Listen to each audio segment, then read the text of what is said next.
country that is sane and peaceful. And when that harmonious relationship doesn't exist between the security agencies, it doesn't make sense. So whatever that doing doesn't help. So for the governor of Katsina State to say, okay, stop harassing my people, it shows you the level of pain and intimidation that these people are facing in Katsina. So it doesn't make sense. Let's get our acts right, I would say. Okay, so we'll quickly move to the Punch in the interest of time, and then it will be displayed now for you. Federal government pays 157.3 billion tax arrears to states on page 27. We saw it also in the previous paper. We are still at work, no sack letters, Oshibanjo 8 says, and VP spokesman disowned this. That's on page 10, already displayed there. And the federal government urges China to expedite action on Mambila projects on page 26 of the Punch newspaper. I beg your pardon. Minimum wage states negotiations must end by December the 31st, says Labour, and that's on page 10 of the Punch newspaper. DSS holds Showore despite receiving release warrants on page 18. And reps uncover illegal accounts in FCT Revenue Agency. Interesting. On page 26 of the Punch newspaper. And the big story, fuel sales suspension. Nipeng, Pengasan back federal government, border residents fume. And that's on page 2. Border filling stations, conduits for smuggling, says union. Customs incompetence responsible for smuggling, according to the community leader. And there's a picture story of the 2019 National Youth Service Corps Batch C Stream 1 members during their inauguration somewhere yesterday in River State. And then a headsman kills, well, it's on the front page of the newspaper. The stories, details of the stories on page 4. 29 die in Bauchi yellow fever outbreak, and that's on page 18. Reps probe local content law abuse in oil sector on page 11. Federal government fixes promotion exam dates for prospective permanent secretaries, and that's on page 24. And 8 feared killed in Edo court war. 12 suffer burns in Oshun crash, and that's on page 5 of the Punch newspaper. And last day, Oshun may offer airports to private operator woos investors, and that's on page 26 of the Punch newspaper. There's so many coming to your face. There's so many coming, and for me, there's something that you mentioned earlier before you mentioned the pen gas. Okay, Showore. Yeah, the Showore story. It is sad, all right. I was here day before yesterday, for Plus Politics, and I was telling Felicity, the other guys, I've forgotten his name, see, I'm a political analyst, so my job is not to be optimistic. My job is to tell you how things are, what it is, the facts are, because hope is not a strategy. Hope is not a strategy. Hope is very elusive. You don't build anything on hope. You build things on action, on what you see, on what is measured. Concretely. So I told them that I find it difficult to believe that by Thursday evening, because Thursday evening, on Wednesday evening, Showore should have been out of court. There was a delay. They said that the timing and every other thing. And I thought that this was just a state manufactured attempt to still keep this guy in prison. And yesterday, same thing happened. So what I'm saying, I'm still saying it again, is that what we're seeing is a calculated attempt by the state to intimidate decent people that criticize the government, people that speak out against oppression, against things that are not due. This is a democratic system of government, and doesn't that even say something about how, well, democratic or undemocratic we are as a nation? It does. It says a lot, and it doesn't portend good for us as a country, even for our development as a country, as it is at the moment. And the sad thing is that a lot of people feel that it's Showore, but the thing is that you didn't come out when it was the time of your neighbor. Somehow he's going to get to you. So because what we see that a cycle of intimidation, a cycle of oppression is brewing across the country. It's not just Showore. We have governors, the governor of Cross River, that imprison journalists and the rest of them for reporting and doing their job. So we're seeing a situation where governors, where the president, where the state security agencies are being emboldened to do things that the constitution doesn't favor. And what happens is that when people go to court to quash this and to get this thing out of the way, there seems to be an extra attempt to keep these people in prison so that others don't speak out. It's not good for our democracy and where we're going to, because intimidation, oppression, and the rest of them will keep this country back. We've been here before in the dark days of Abacha and the rest of them, and we know how bad it was. Even though it seems like we're in a democracy, that cloud that we had in the past is still coming back. And anybody that is sensible, that understand the trajectory of time, will look at this and say, okay, this doesn't make sense. This is not good. This is not what is obtainable. This is what shouldn't be at the moment. We have Hong Kong protesting for the last few months. We see what is happening in other part of the world, Chile, Lebanon, and across the world. People are saying, no, don't infringe on our democratic rights. Don't infringe on our liberty to say things, to do things. And if we're in Nigeria and think that it's okay for us to keep quiet, then let's continue. Maybe something will cause up, but as it is, what is happening to Showore is not acceptable, and it shouldn't be happening. Quite unfortunate. Let's see and hope that so they move forward from where they are. All right, having dealt with that, is there anything else that you want to say? The minimum wage is there. There's the Pengassin. Which one? Pengassin brings us back to the issue of what we talked about customs and the rest of them. Yeah, because the thing is that when New Penga says something like this, what you're trying to say that is the community. The community that lives here are Nigerians. They have a right, according to the constitution of the country, to do business, to conduct business, to do commerce, and to thrive and to set up industry wherever they are. As far as they're within the confines of the Nigerian border, they can do that. So you don't just go and make life difficult for them, saying that this is a smuggler base. If it is a smuggler base, if you believe this is a smuggler's base, tackle the issue. Report to the security agencies. What I said earlier: get custom, get the police, get the NSDC, and all the relevant agencies. Have intelligence officers to work with these guys and to figure out who they are, who are doing this thing. And that is why community policing is essential, because if you have community policing, you have people that are willing to work with the security agencies to do some of these things. But there's a trust issue, and trust is one of the most essential things that is needed in terms of policing, because if the people trust the police, if people believe that if they report something to the police will take the right action. If someone knows that if I'm on the road, the police will not arrest me, will not harass me for not doing nothing. So what is the motivation for them to work with the police? Because there's no motivation, and the police has not proven itself. NSDC, customers, they've not proven themselves worthy for the citizens to trust them. So they shouldn't blame the citizens for failing to do their job. A lot of people that live within the borders of Nigeria, they have a fleet station. People travel across West Africa. We have the ECOWAS treaty that allows people to move around freely. And they need to get fuels, and they need to do all these things to move around. So if you are stopping them, you are stopping trade, you are stopping commerce, and it is not good for the economy. Our country is shrinking every day because not a lot of inflow in terms of investment. So the ones that are coming in from the border, you shouldn't just block that because you feel that there's a smuggler issue. Don't blame the community. Go and do your job and get the smugglers. And I mean, the community leader makes bold to say that the customs incompetence is responsible. And that is true, because if the community leader is saying this, what it shows that the community leader is willing to, say, I want to work with you. I'm saying this because I know I'm the community leader. And he knows the people. I know my people. I know what is happening here. So if you think they will have an issue, come, let's talk to you. That's how community policing works in the 21st century. Let's find a way out of this whole situation together.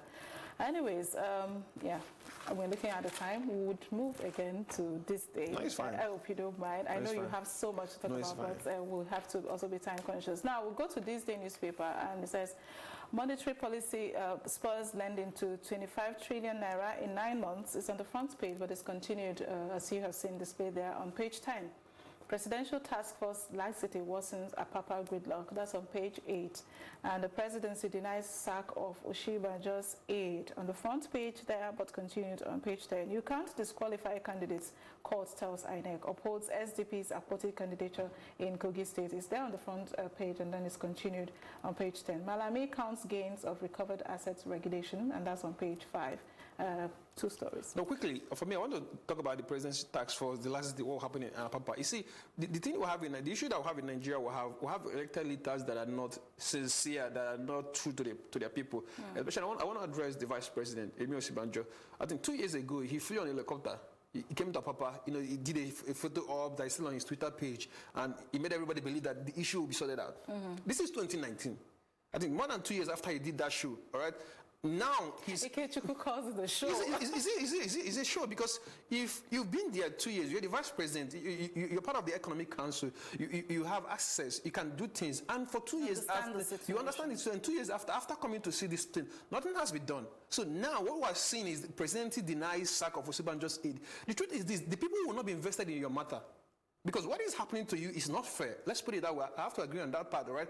Getting your aides to be sacked, and it seems there's a power rift between you and the president, because somehow the chief of staff is involved. So at the moment, the people are not invested in him, because you know why? You've been there for the last 4 or 5 years. You've not done anything, all right? So you've had 35 aides sacked, close to 80 aides. What are you doing with 88? Some position where we have people that are handling such positions. You have special advisor on politics, special advisor on something else, on committee. I don't understand.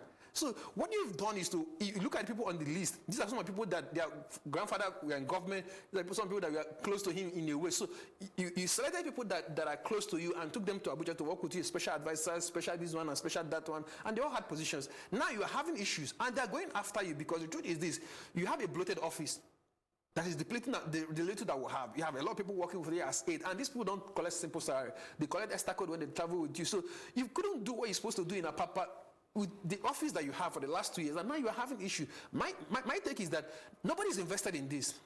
Because you know what, you've not proven yourself worthy, you've not proven yourself to be the leader that people will come, okay, if something is happening to our leader.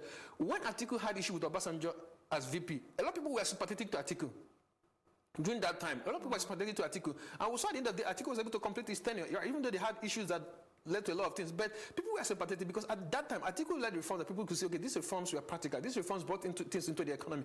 And Atiku did it with Obasanjo. We had the banking reform, the telecommunication reform, and the rest of them. Those are things that people could see, people could practicalize. So when Obasanjo did what they had issue, they said, okay, let things follow the rule of law, let things follow the process, because people were invested in this man because he could do something. So what have you done for the last 4-5 years? Nothing. So the only thing was saying now you're having issues with the same people that you've been in bed with for the past 4 years, and you're trying to tell us, okay, people are hungry and they need to eat. So whatever happens to you, I think you should work with your boss to sort it out. And if you can't sort it out, is a failure for both of you, because the world is saying that the both of you don't understand what you're doing.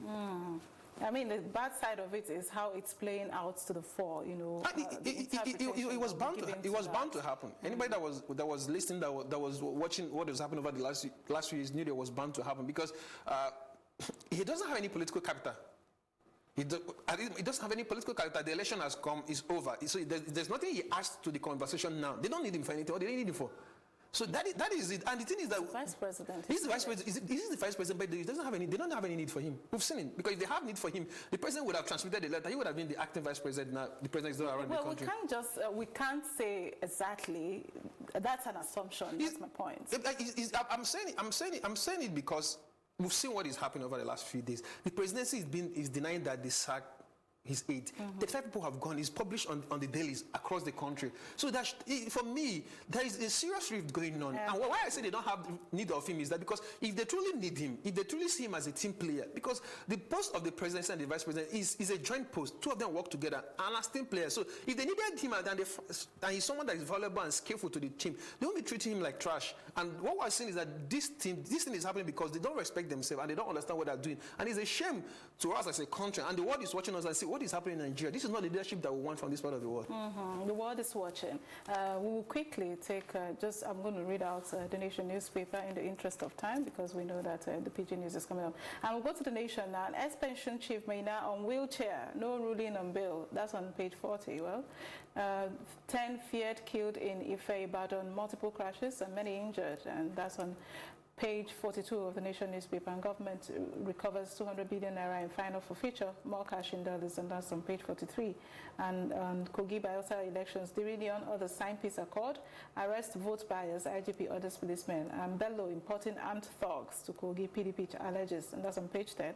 Education health, top Sanwo-Olu's 1 trillion naira 2020 budget, and then pains, gains of land border closure by LCCI and customs that we've already talked about. Monday is public holiday. Okorocha, Kalu, Ayede retain seats. Any one story you want to talk about here? Well, I just hope that the ex-pension boss will be fit and will be okay. So they need to try him. He has an ongoing court proceeding because of alleged corrupt practices. So I hope that we've seen in the past where government officials loot fund, and suddenly when it's time for prosecution, they develop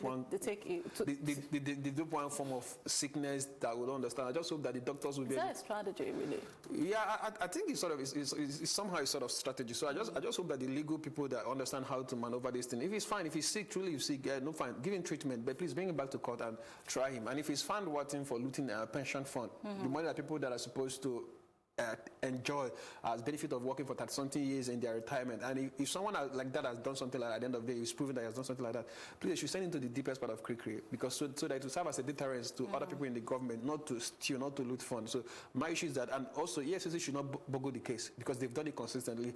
They should do their due diligence. The prosecutors, the people that are in terms of the legal team for EFCC, should make sure that everything is done right. And hopefully if he's sick, and I hope that they give him the best treatment so that he gets healed and he's fine, and they bring him back to court and try him. And if he's found wanting for looting by a competent court of jurisdiction, they should send him to Krikri or any other place that would be good for him.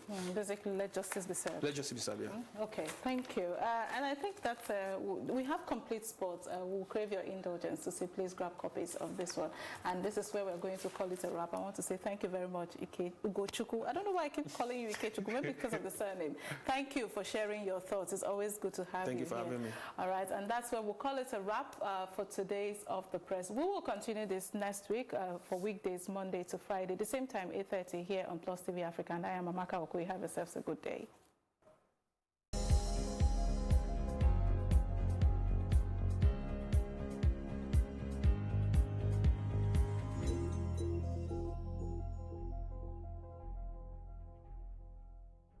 There's some kind of collective psychological warp, I think, in today's South African.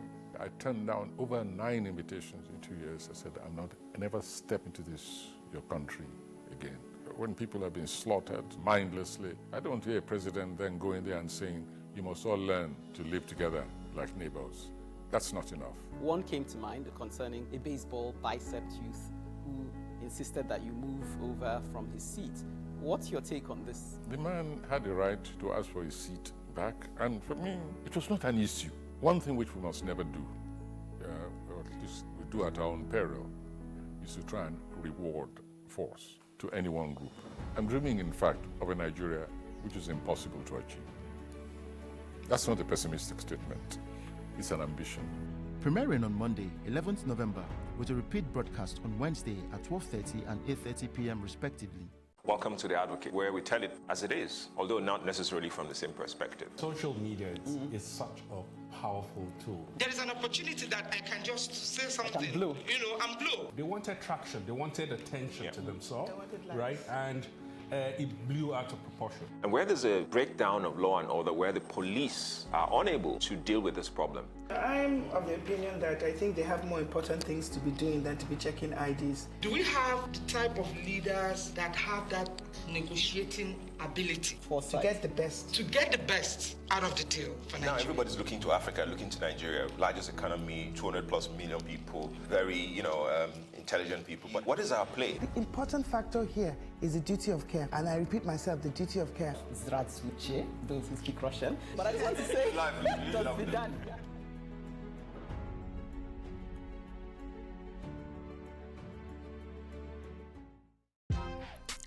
Welcome to Tea Time on Plus TV Africa, where we bring you the biggest entertainment stories and, of course, analyze them for you. You can have both parents and still end up as a useless child. I see them every day.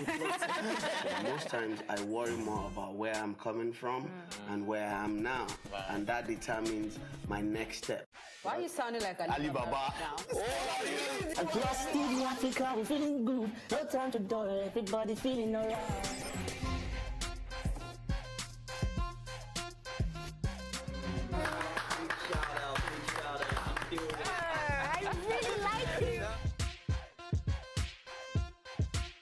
Make music and people are still buying. Sometimes I look myself minimal IU. Akpala music is for mature minded people. I got DMs sometimes from Malawi like, Sleeping early.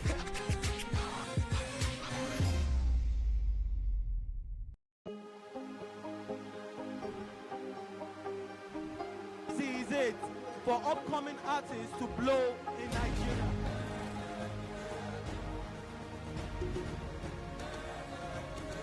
Welcome to Plus Trending.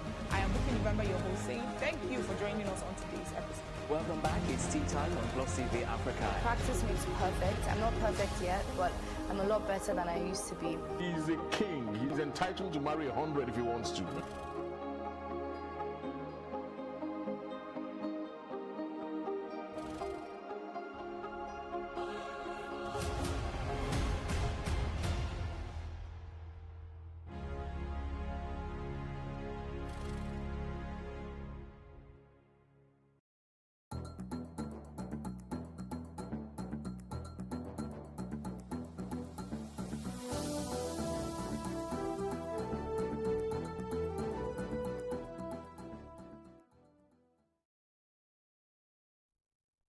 Alright, country people, greet on our top 0 o'clock when Senator join us for news on the hour for Plus TV Africa. This is the throw MC1 Sama given now my name, now promise, Nero.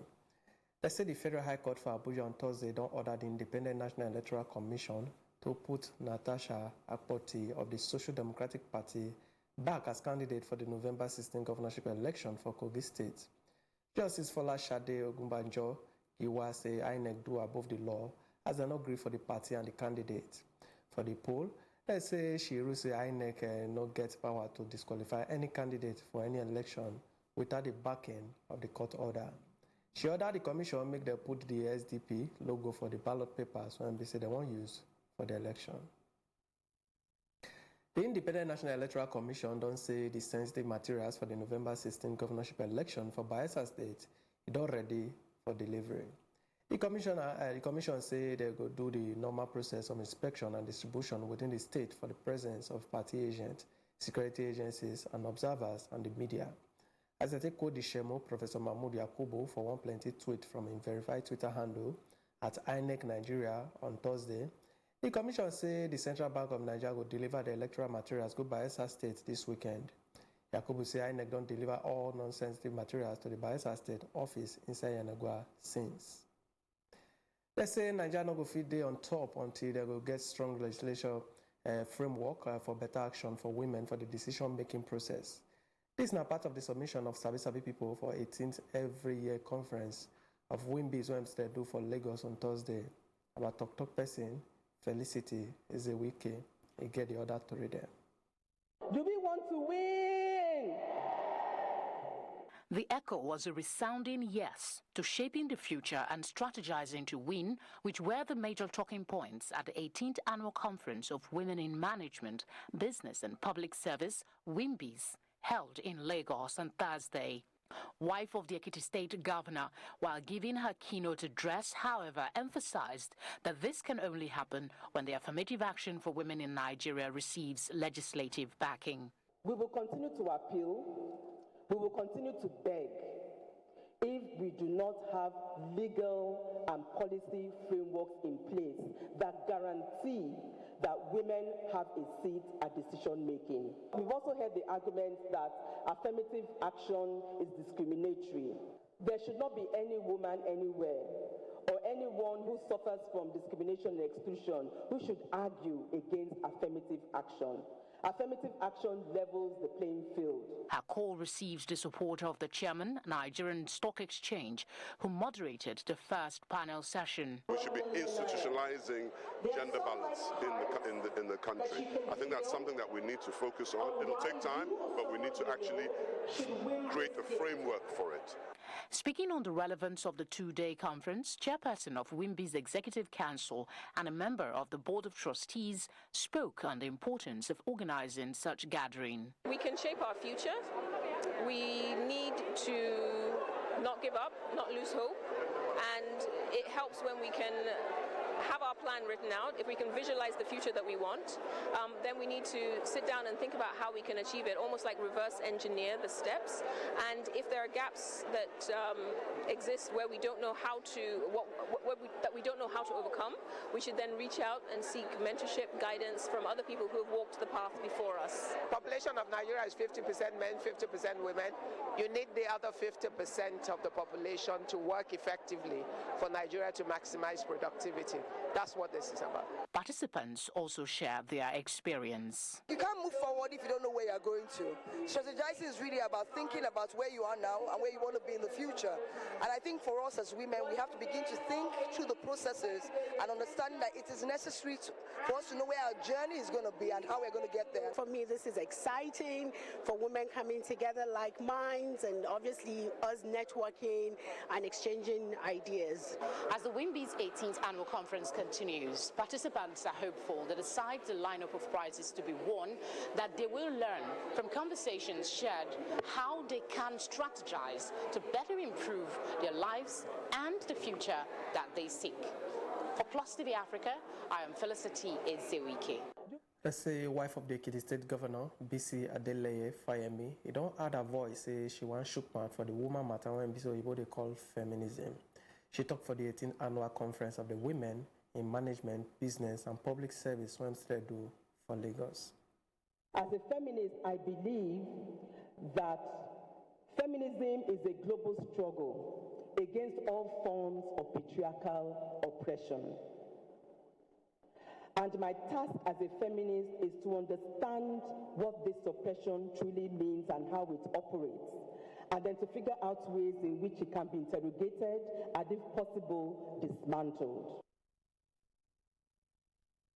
She said the war of men, when we say that they be head for women and not they against men. Please let us note that when we are talking about patriarchy, we are not talking about individual men. We have no business waging wars against individual men. We are talking about institutions, structures, and processes. Let's say Minister of Works and Housing, Babatunde Fashola, don't call for close workout with the state government to torchlight the housing palaver for the country. He said to achieve the objective when we said that they give better housing for Nigeria, make state government did the same page with the federal government. As they yarn for the 8th meeting of the National Council on Lands, Housing and Urban Development, with the Housing Develop and Consumer Credit as strategies for national prosperity, with representative of the state of the Federation, he said the country not fit achieve plenty if all of the Bunga part not they add as they take one time. Every time we do infrastructure on a scheme of land, we improve the value of the land. Once we enhance the value of the land, we have increased your income from that land. You are a wealthier person. The amount of money you can borrow is higher because your land has more value. Once we give you a C of O, not only do we improve the value of your land, we open the door to credit for you because with your title you can access credit. If you can access credit, you are no longer a poor man. You are on your way to prosperity. When we are building, we create opportunities for artisans to earn 3,000-4,000 daily. If you calculate that over a week, that's some income. Every time you get income in your pocket, you are stepping away from poverty and you are stepping onto the ladder of prosperity. So there are so many ways. When we renew a slum, we add value to the quality of life there by providing water supply. And every time you renew a slum, the rental income increases in that area. The landlord becomes a richer man. The quality of life also improves. These are the ways in which those millions of people are going to come out of poverty, combined with agri, combined with security, combined with improved transport network, where the cost of doing business begins to reduce as the road completes, the road completes, the airports complete. So this is an ecosystem of opportunities towards prosperity. So I see very, very clearly the building blocks are there and we just need to keep going. Let's say the federal government don't tell the people of the nation, private sector, may they come up with new ideas and plans where say if it help to solve Nigeria housing palaver. The Minister of Works and Housing, Babatunde Fashola, do this year for Abuja as they commission one private sector housing warehouse for the nation capital. The minister said the federal government ready well to solve Nigeria housing palaver, that they go use the nation blueprint where say they don't try and they kajad. Our top person, Amadi Oye, now report the matter. This house was built using prefabricated materials, mostly containers. With Nigerian households estimated at about 45 million and a growing population of almost 200 million, it is believed that innovations like this can solve Nigeria's housing challenge. This building is made up of 12 cabins, and at some point we can strip those cabins and then pick them up and relocate them to a new location. It's an innovation revolution in housing and power, because both housing and power are one and the same in the sense that every home needs power. So this is why we're trying to promote alternative ways for younger people to come and be industrialists in this form. An ecstatic Minister of Works and Housing, Babatunde Fashola, while commissioning the structure, assures all stakeholders present that the federal government is open to this kind of new innovation. This is welcome, innovation is welcome, it is the driver of growth, it is the driver of prosperity. Whilst government is willing to partner with you, I think you have to do a lot more of the work to persuade the end users to change what has been an acquired taste. Indigenous prefabrication company Calmond says it has the capacity to help the federal government solve its housing challenge, using prefabricated materials like these for quick, energy self-dependent and affordable housing. Carmod has been producing practical ready-made houses, containers, and multi-purpose cabinets of various types in the modular construction sector for 33 years. since 1986. For 33 years, it has executed more than 1,000 projects all over the world, especially in 117 countries.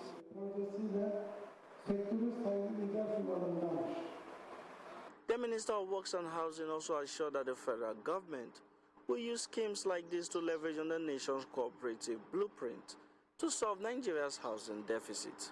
We're looking at also specifications of the type of hostel accommodation for young people around and within university campuses. So there's a lot that is going on in our research department about what the market need is. Very soon we will initiate a national cooperative housing scheme. And the objective behind it is to use cooperatives in housing. We've seen that cooperatives have been successful in markets, they've been successful in agri, they've been successful in transportation.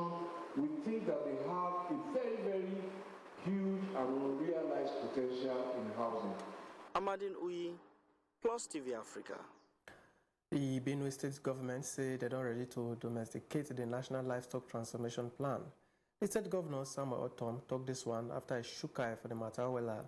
And also, you can say he believes the plan fit transform Benue enter one agricultural and destination hub for investors. As Governor Tom launched the plan for Makurdi Wemse, the Benue State capital, he said the transformation fit end the brigade between farmers and herdsmen. We have a wonderful opportunity to operationalize the law and showcase Benue State as an agricultural investment destination for everyone. I'm happy to inform you that we have, through a series of stakeholders consultation, awareness creation, and advocacy, developed the process of domestication of the National Livestock Transformation Plan to suit the yearnings of Benue State. It's at liberty to have its own livestock. Some of the issues that were brought up initially was that why is it only about cattle? Our cries have been heard. The document now says you can go into swine production. So it is a whole integrated system. We have started trainings for critical stakeholders, people that will be involved in the implementation of this program. Approach to deal with 6 key pillars that we have identified from the consultations made with the states most affected by the farmer enterprise. And around these 6 pillars, it is clear that the states can then develop their own state-specific implementation plan. We have submitted to the team at the state level a guideline on how to develop this state implementation plan. All right, now time to go one screen break. When we show back, we'll summon now that story there. We'll not go anywhere.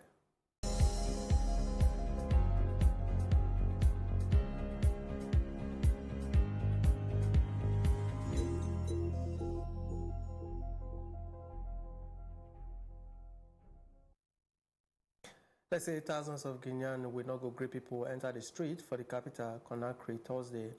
Days when we say they get a deadly brigade for one burial march, for those when we say they key for the anti-government worker, when we say they just do. The country don't they shake because of the brigade when we say happen, when we say they do, we not go grieve for weeks. Now because of say that they suspect say President Alpha Conde, they won't carry a ruling go front.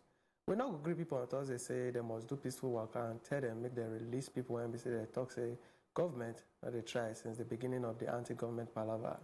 Now, like 16 civilians and 1 police officer, they don't kill for the weeks of bloody brigade with security forces. With plenty people when we say they don't injure and plenty people when we say they don't arrest.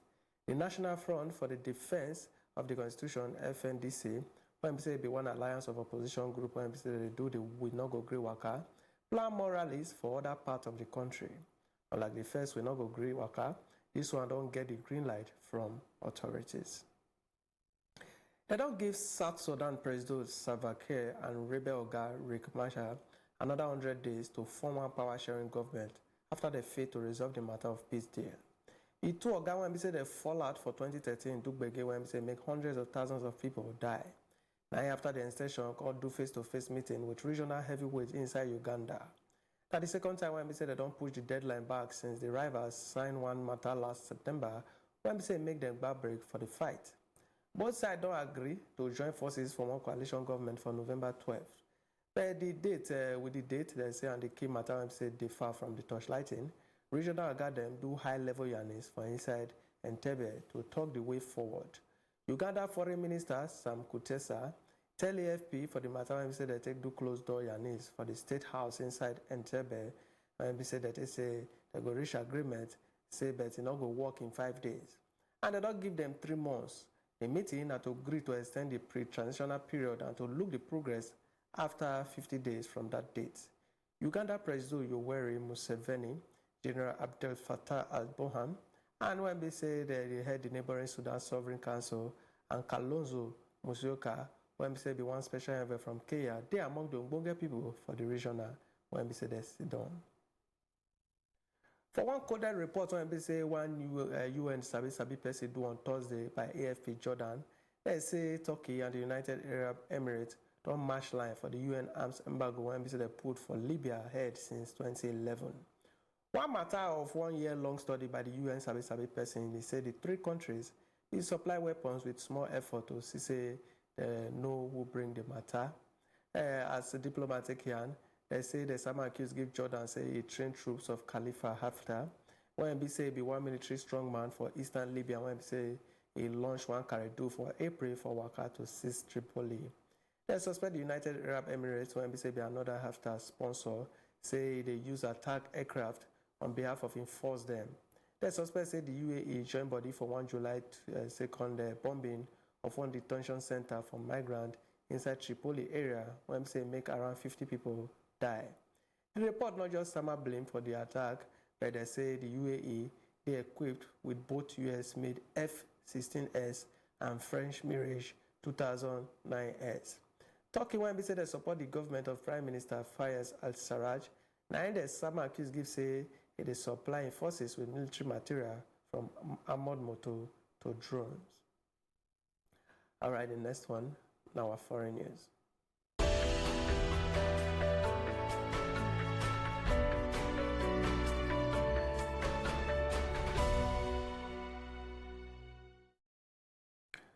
Let's say billionaire businessman Michael Bloomberg, the reason matter to take run for the U.S. Democratic Party presidential nomination. The before New York City mayor, a day consigned, say the kind candidate who they get for grant, finna win Donald Trump for the 2020 election. They expect the 77-year-old man to fight paperwork this week for the Democratic presidential primary inside Alabama. Now, a total of 17 candidates, they want to run against President Trump before Vice President Joe Biden, Massachusetts Senator Elizabeth Warren, and Vermont Senator Bernie Sanders are the front runners. Brazil top court don't vote to overturn one rule when we say they take the law criminals, when we say be one change, when we say if he make them free before President Luis Inacio Lula da Silva when we say they lock. The ruling talk on Thursday say any criminal when we say they don't say he do anyhow will enter prison only after they don't finish all their appeal options. The change fee make them free thousands of prisoners when we say before President join body. He left winger lead Brazil between 2003 and 2010, but they lock him last year. He be there for favor to win last year's presidential election, but they lock him after they say he joined hand for one of Bonge Wuru torchlighting.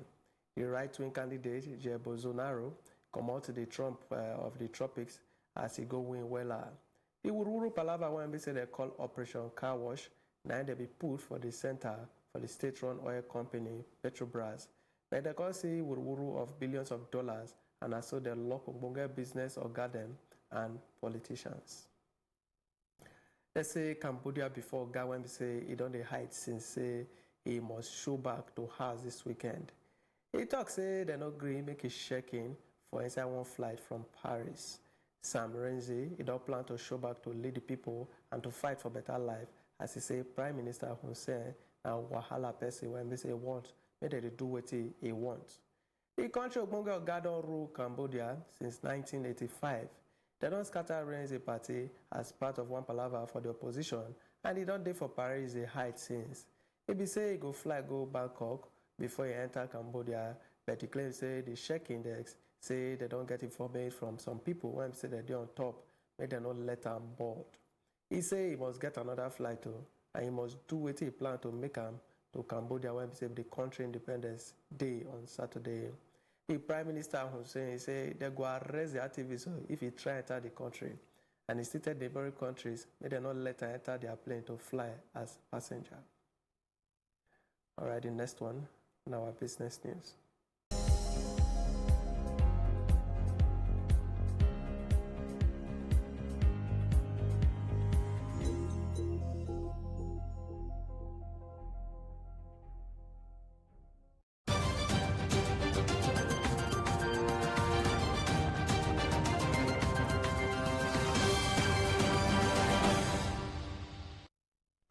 I say total of 6 banks don't make 675.9 billion naira from non-interest income for the first 9 months of the year, and an increase of about 12% from 606 billion naira when the bank make for the same period last year. Non-interest income now bank income when they get from fees when they joint deposit and transaction fees, every year fees, monthly account service charges, inactivity fees, check deposit fees, slip fees, and plenty things then. Banks for Nigeria, they use non-interest income to boost bottom line performance as they give the macroeconomic challenge when the nation they face.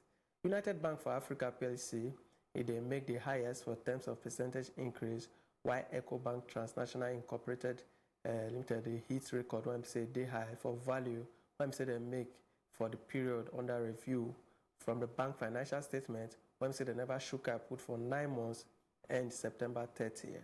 2019, and UBA make 107.08 billion naira for non-interest income. When say the one increase of 22% from 87.7 billion naira for the same period of 2018. AT reports 227.2 billion naira non-interest income for the first 9 months of 2019, up from 203.44 billion naira when say they report for the same period of 2018. They say we stand for an increase of 12%. The federal government don't pay 157.35 billion naira pay as you go end tax liabilities when the federal ministries, departments, and agencies to states they owe. The Shemo Federal Inland Revenue Service, Babatunde Fowler, talked this one on Thursday for Oka, Anambra State. The FRS or GA when sit down as Shemo of the Joint Tax Board talk for the opening of the new National Taxpayer Identification Number Registration System for the Southeast. He said the amount stands for the outstanding liabilities of payee by the federal MDAs to state government from 2002 to 2016. He said out of the 157.35 billion naira, about 23.87 billion naira go state for Southeast. He says that they pay the state so he go ginger state government to do the same and remit all tax them and value added tax when we say that they hold, when we say don't do to the federation account. Still ahead for Plus TV Africa News, now our roundup for entertainment and sports with the show back.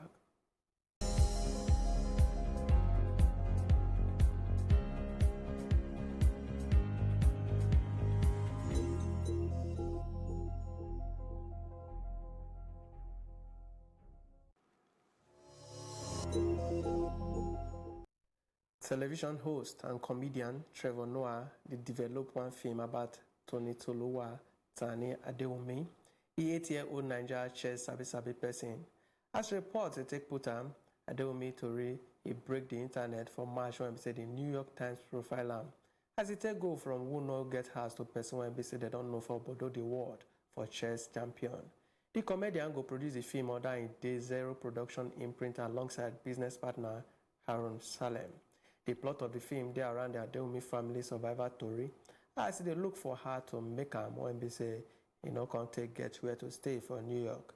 And the length when they say Papa and Mama fit go for their picking. Adewumi be done the play chess for 1 year when they say win the New York State Scholarship Chess Championship for 2018. All right, now for your Google break on top entertainment. The next one, now for sports.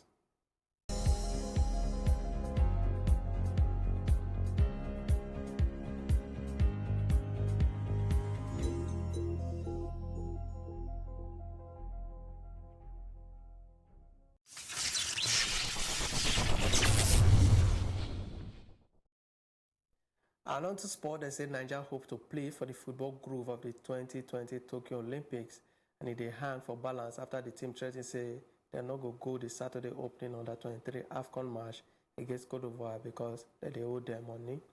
They never pay bonus and allowance of players and officials when said that they stand for Nigeria for the 2019 under 23 Africa Cup of Nations. But the team does show face for Cairo for the group on Saturday.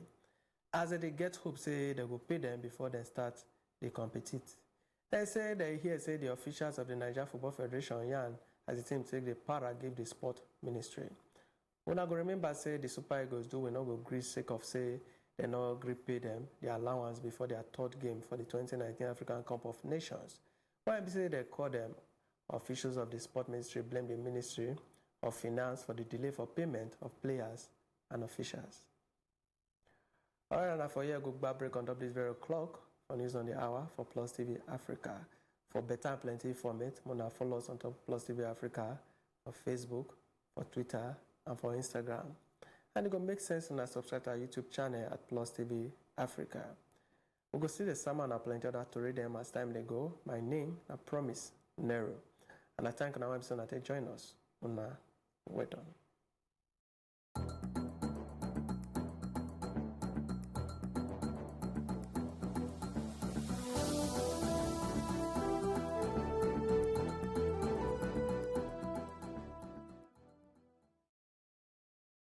There's some kind of collective psychological warp, I think, in today's South African. I turned down over 9 invitations in 2 years. I said, I never step into your country again. When people are being slaughtered mindlessly, I don't hear a president then going there and saying, you must all learn to live together like neighbors. That's not enough. One came to mind concerning a baseball bicep youth who insisted that you move over from his seat. What's your take on this? The man had the right to ask for his seat back, and for me, it was not an issue. One thing which we must never do, or at least we do at our own peril, is to try and reward force to any one group. I'm dreaming, in fact, of a Nigeria which is impossible to achieve. That's not a pessimistic statement. It's an ambition. Premiering on Monday, 11th November, with a repeat broadcast on Wednesday at 12:30 and 8:30 p.m. respectively.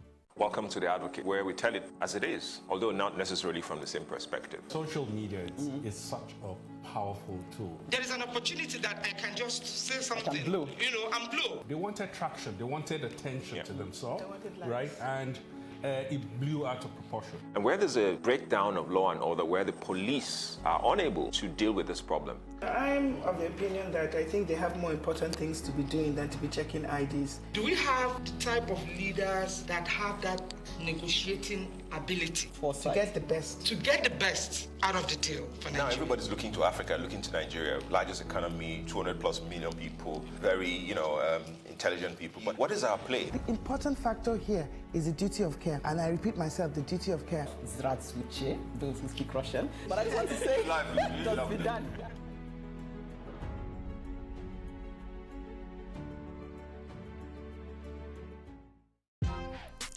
Welcome to Tea Time on Plus TV Africa, where we bring you the biggest entertainment stories and, of course, analyze them for you. You can have both parents and still end up as a useless child. I see them every day.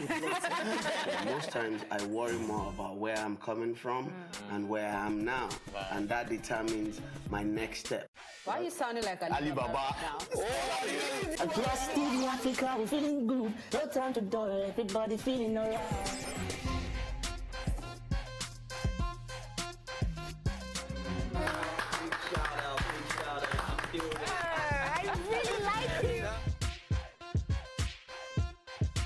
Still make music and people are still buying. Sometimes I look myself minimal IU. Akpala music is for mature-minded people. I got DMs sometimes from Malawi, like. Sleeping early.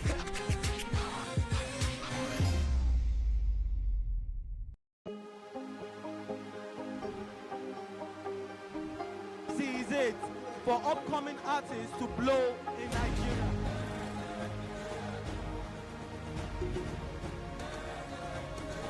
welcome to Plus Trending. I am Bukky November, your host, saying thank you for joining us on today's episode. Welcome back. It's tea time on Plus TV Africa. Practice makes perfect. I'm not perfect yet, but I'm a lot better than I used to be. He's a king. He's entitled to marry 100 if he wants to.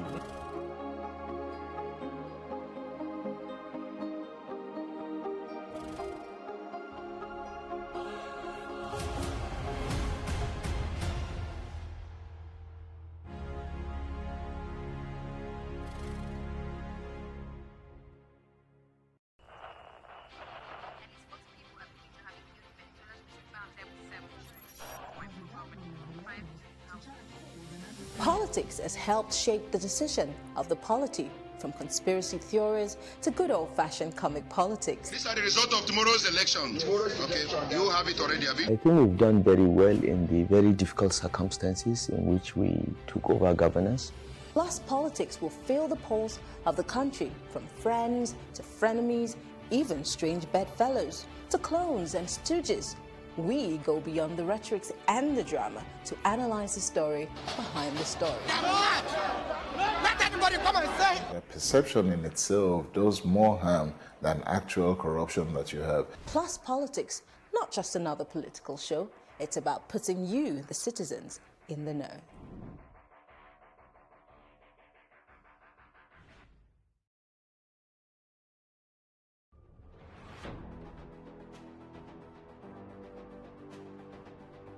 A lot of the jobs that exist today will not exist in the next 10 years. 10 years. When I see people today shouting, we're not too young to run, we are ready to run. Ready to run to where? The people of excellence are, to a certain extent, being held ransom by idiots and bandits. Once you are in government, you believe everything you do is right. And once you are in opposition, everything the government does is wrong. And so it's time for us to take over power.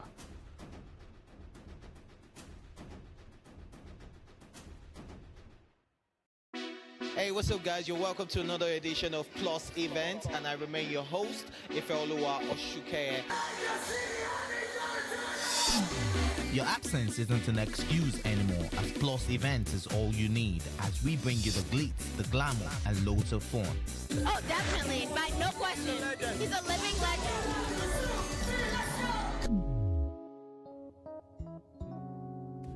Oh, God forbid, Holy Ghost fire, I know. I just want to be blown away. I want to be wild. This is 11 years of doing it.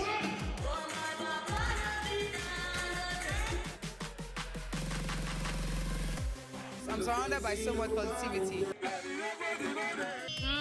No, it's okay. Yo, what's up, my people? It's your boy Starboy Terry. You're watching Plus Event on Plus TV. Stay glued to Plus TV Africa every Saturday and Sunday, 4:30 p.m. West African time. This TV station, Plus TV Africa, is designed to help to create a paradigm shift.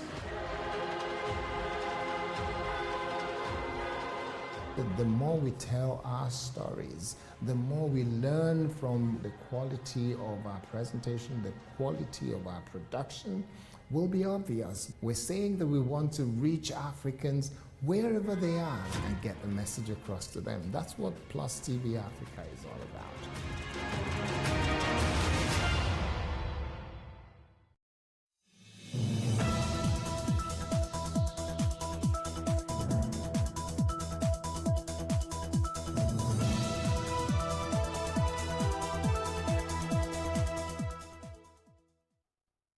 Many thanks for joining us on the show today, Plus Sports and Plus TV Africa. This is Plus Sports, and we are live right here from Lagos, Nigeria.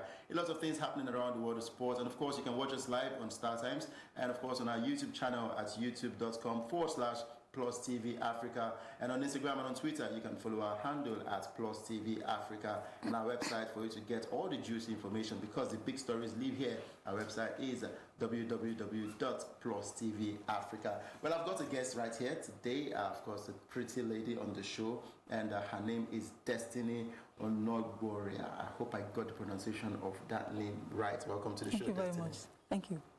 And of course, we're destined to have a good show right here on Plus Sports and Plus TV Africa. I mean, looking at everything happened, but before we get into the story of today, what football club do you support? Manchester United. Oh, really? And you're happy supporting Manchester United? It's a thing of joy supporting Manchester United. So you just can't but love Manchester United. Yeah, but I don't love the club. I dislike the club for so many reasons, right from when Sir Alex Ferguson used to be in charge of that team. But then let's go straight to the thick of what's happening in the world of sports. Nigeria's hopes of featuring at the football event of the 2020 Tokyo Olympics are hanging on the balance after the team threatened to boycott Saturday's opening on the 23 AFCON match against Cote d'Ivoire over unpaid allowances and bonuses and allowances of players and officials representing Nigeria at the 2019 Under-23 Africa Cup of Nations have not been paid, but the team arrived Cairo for the event on Saturday, hoping that they would be paid before the commencement of the competition. And it was also gathered that officials of the Nigerian Football Federation communicated the team's grievances to the sports ministry. And it will be recalled that the Super Eagles also protested against non-payment of their allowances before their third game at the 2019 Africa Cup of Nations. And when contacted, the officials in the sports ministry blamed the Ministry of Finance for the delayed payment of the players and officials. I mean, this has happened time and time again in the sports scene in Nigeria. Now, not just football, not just the Super Eagles, it spreads across all borders in sports. When are we ever going to have an end? When would there be an end put to crisis like this? You know, over the years, we've had issues of Olympic sponsoring, 2016 Olympics. They also have these issues of not getting proper money for the Olympics. So now the Under-23 coming out to say that they have not paid them for the last 2 matches they played against Sudan and Libya. And now they are saying they are going to boycott the match on Saturday. I think the sports minister, Sunday Dare, and NFF should just try to put proper things in place, because you cannot expect people to be playing soccer or playing sports and you are not paying them. Because I don't think it's a right way to lead a sports federation. Because we are going to have issues arriving where, in fact, it's going to make your sports even go lower than other sports. So I don't think the NFF and Sunday Dare should just try to organize a sports body put in charge of paying their allowances and salaries. Now, do we have to get to a point where, I mean, the way to resolve this, is it by refusing to play a game? Because for me, in my own opinion, I think if you get to strike, if you decide not to play a particular game, it's not just affecting the country, it's affecting you as a player. As an individual, yes. It affects the team because of rankings and all that. But is this the way forward, having to strike, saying you're not going to play a game before you get paid? Is that the way forward? Boycotting your game is not the way forward, because definitely you boycott the game, you play, you don't play. At the end of the day, it comes down to the NFF and the sports minister to pay you your allowances. So I plead with the Under-23 team not to miss out on the, because they're actually the defending champions. So imagining them just boycotting the game because of unpaid allowances, it's not going to look well on the Nigerian structure. It's not going to look well on the Nigerian team as a whole in general, in sports and other areas. So I just plead with them not to boycott, because it's actually not going to solve the problem, but it's a step forward. Actually just telling them that you are owing us money, you have to pay. If you don't pay, we are going to boycott. But I plead with them not to boycott it. Of course, pleading with them not to boycott it. And this has also spread to the Nigerian Professional Football League, where I think it was last season, Westmody clubs decided not to play some particular games because of the same issue, unpaid allowances. Now, talking about the Nigerian Professional Football League, matches will be going down this weekend as well. Remember, the league kicked off last week and we saw interesting games. Like, I'm always happy when we get to see an away victory or an away team travel to pick a point in the NPFL. It speaks well of the league, and we know that things are working out, things are being put in place. Now, these are the fixtures of matches that will be going down this weekend, talking about the Nigerian Professional Football League. And the game between Kano Pillars and Aqua Starlets has been postponed. But a date has not been announced for that match. And also the game between Abia Warriors and Aqua United has been moved to Thursday. That will be next week. But we have one of the Nigeria Professional Football League experts who spoke on the fixtures of matches, give us a bit of analysis of how things will go down this weekend. He is Aiko Ojekere, and he has given his voice on the Nigerian Professional Football League. Let's listen to him, and when we come back, we'll continue with the show.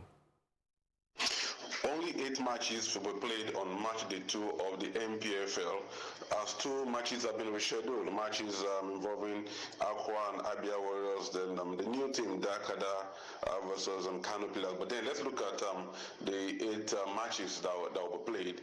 Katsina will play Eyimba, Adamawa United will play Rangers, Sunshine Stars will play Warri Wolves, Lobby Stars will play Delta Force, Rivers United host Heartland, MFA will be at home to FC Fanyoba, Jigawa Golden Stars host Plateau United, that's the Northern Derby, while Nasarawa United will play Wiki Tourists. Let's take it one by one again. For Eyimba, is the first game. Remember, they were away in South Africa on May Day 1, where they claimed another victory over TS Galaxy and qualified for the group stage of the CAF Confederations Cup. So it's the first game of the season for Eyimba, away on the road at Katsina United.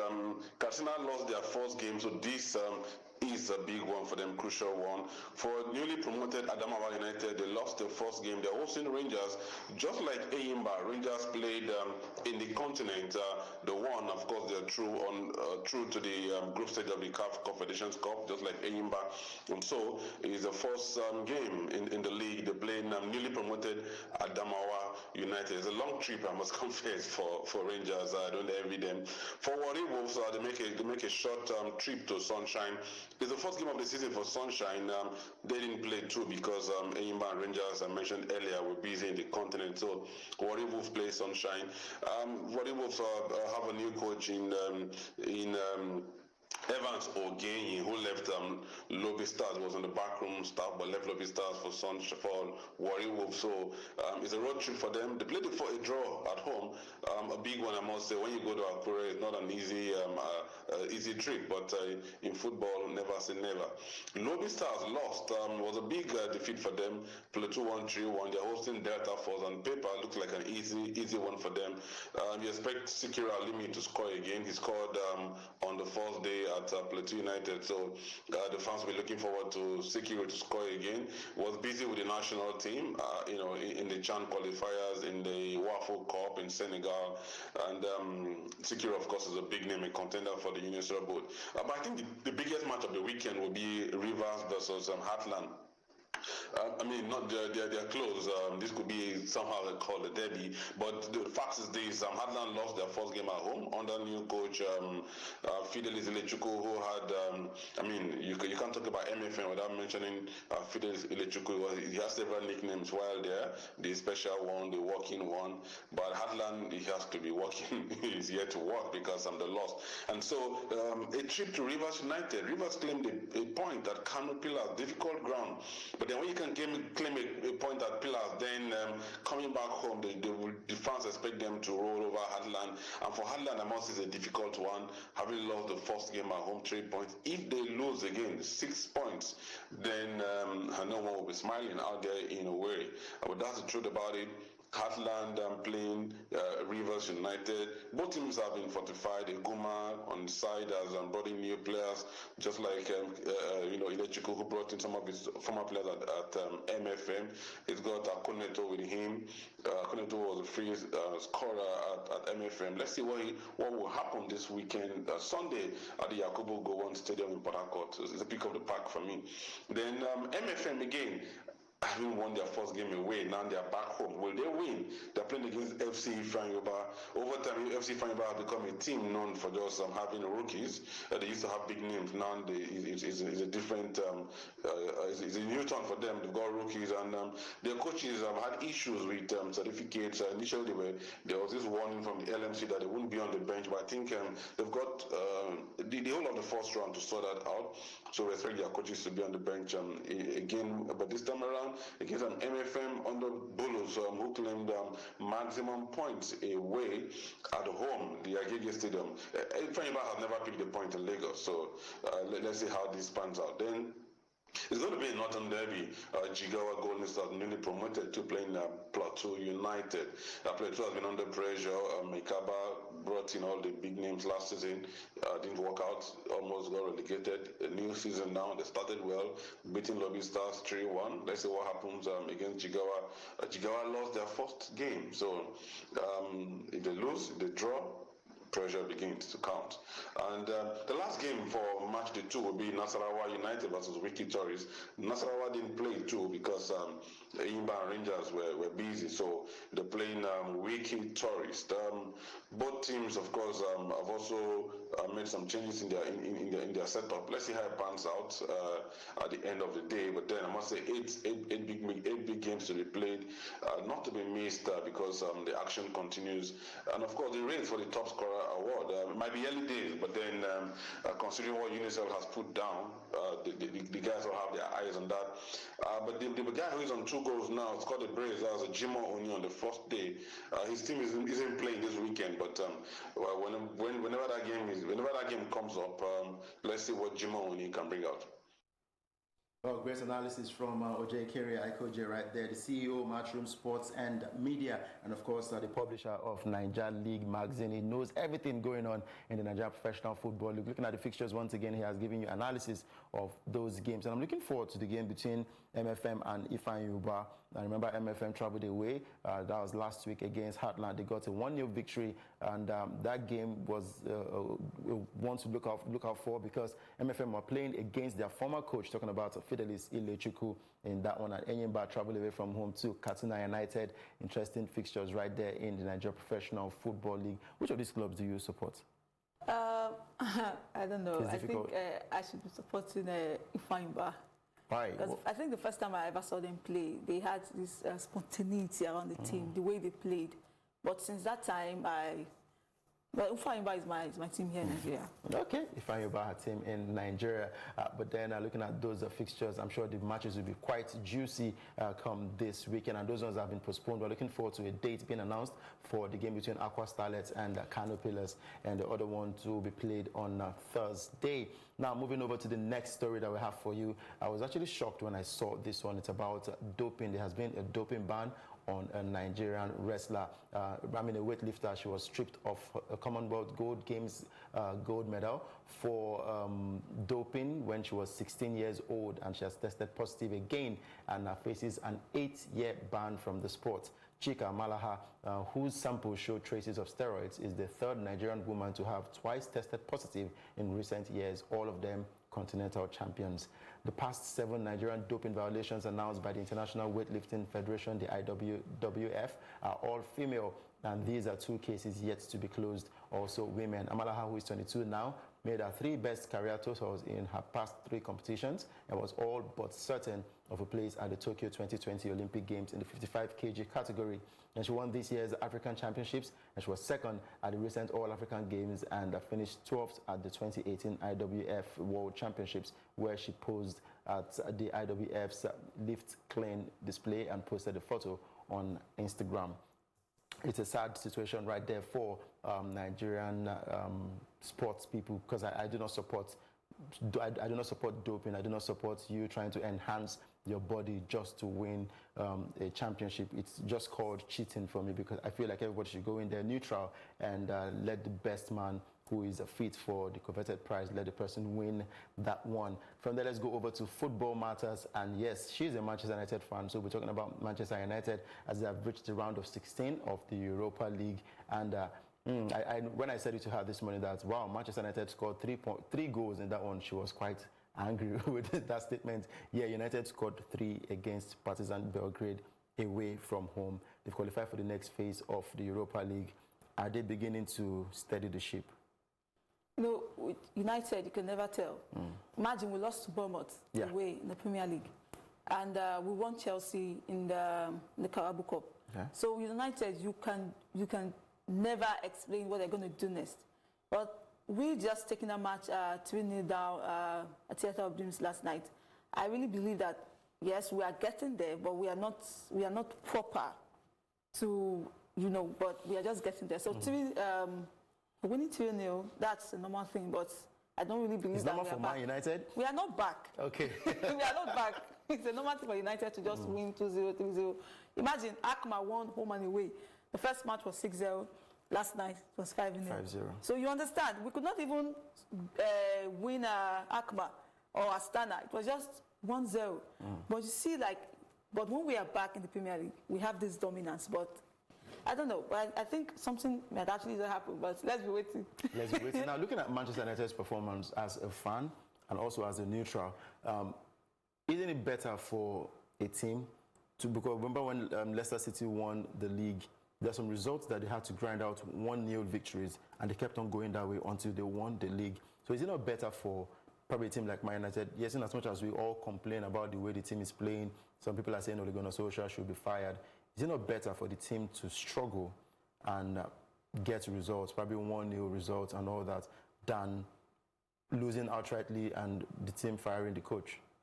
Well, let me come from the point of the analyst now, not from the United fan. The Leicester City, 2015 for them was kind of like the hectic year.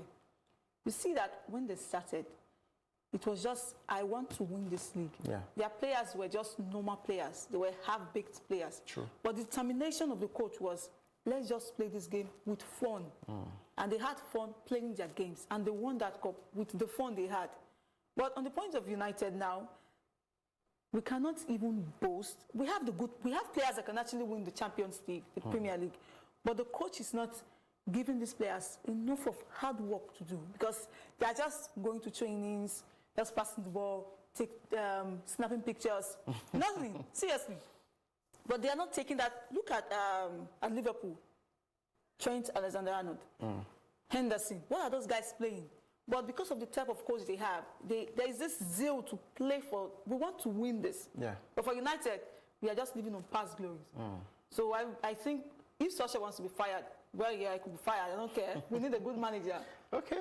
Let's see how things turn out for Ole Gunnar Solskjaer right there at Manchester United, talking about the theatre of dreams. But good one for them for qualifying for the next phase of the Europa League. Let's see how they can do better in the next round when the fixtures come out. And for Arsenal, they struggled in their game, but yes, they also will qualify for the next phase of the Europa League. And we'll get to see if we'll have English teams yet again, like we had last season, get to the semi-finals or finals of this year's European competitions. Now let's go over to female football and talk about Vlatko Andonovski, the new United States of America women's football coach. And he got his debut win yesterday. That was against Sweden. That game ended 3-2. But at some point, US, they were leading 3-0.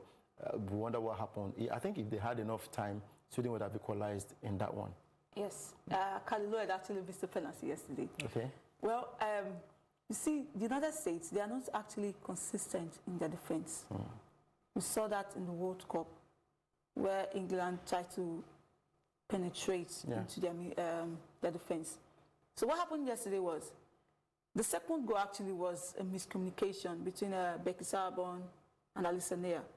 So, and she thought the defender was going to clear the ball. But unfortunately, she passed the ball to the goalkeeper. And the striker just came and caught them off guard. So they have issues with their defense. I think the coach should not focus on the forward because they have a very good forward. But now the defense is struggling. You have Becky Sarabon. She's good, but she's 34 years old. Yeah. You have Casey Short, who is not consistent in that team. You have Lindsay Horan, Emily Sonnet. These are good players, but I feel like you should just try to add more strength to your defense. Because if you continue playing with that back four, you're going to just lose out. And quite all right, qualifications to Olympics is coming up. Yeah. And you cannot expect to use a 34-year-old defender. She's a good record of defense here, Becky Sarabon. But age is no longer on her side. Yes, age is no longer on her side. So you need good defense. Good defense is what he needs right now. Exactly. Now, talking about age, let's go over, still talking about the United States now. Striker Alex Morgan says she wants to play at the Olympics just 3 months after she is due to give birth.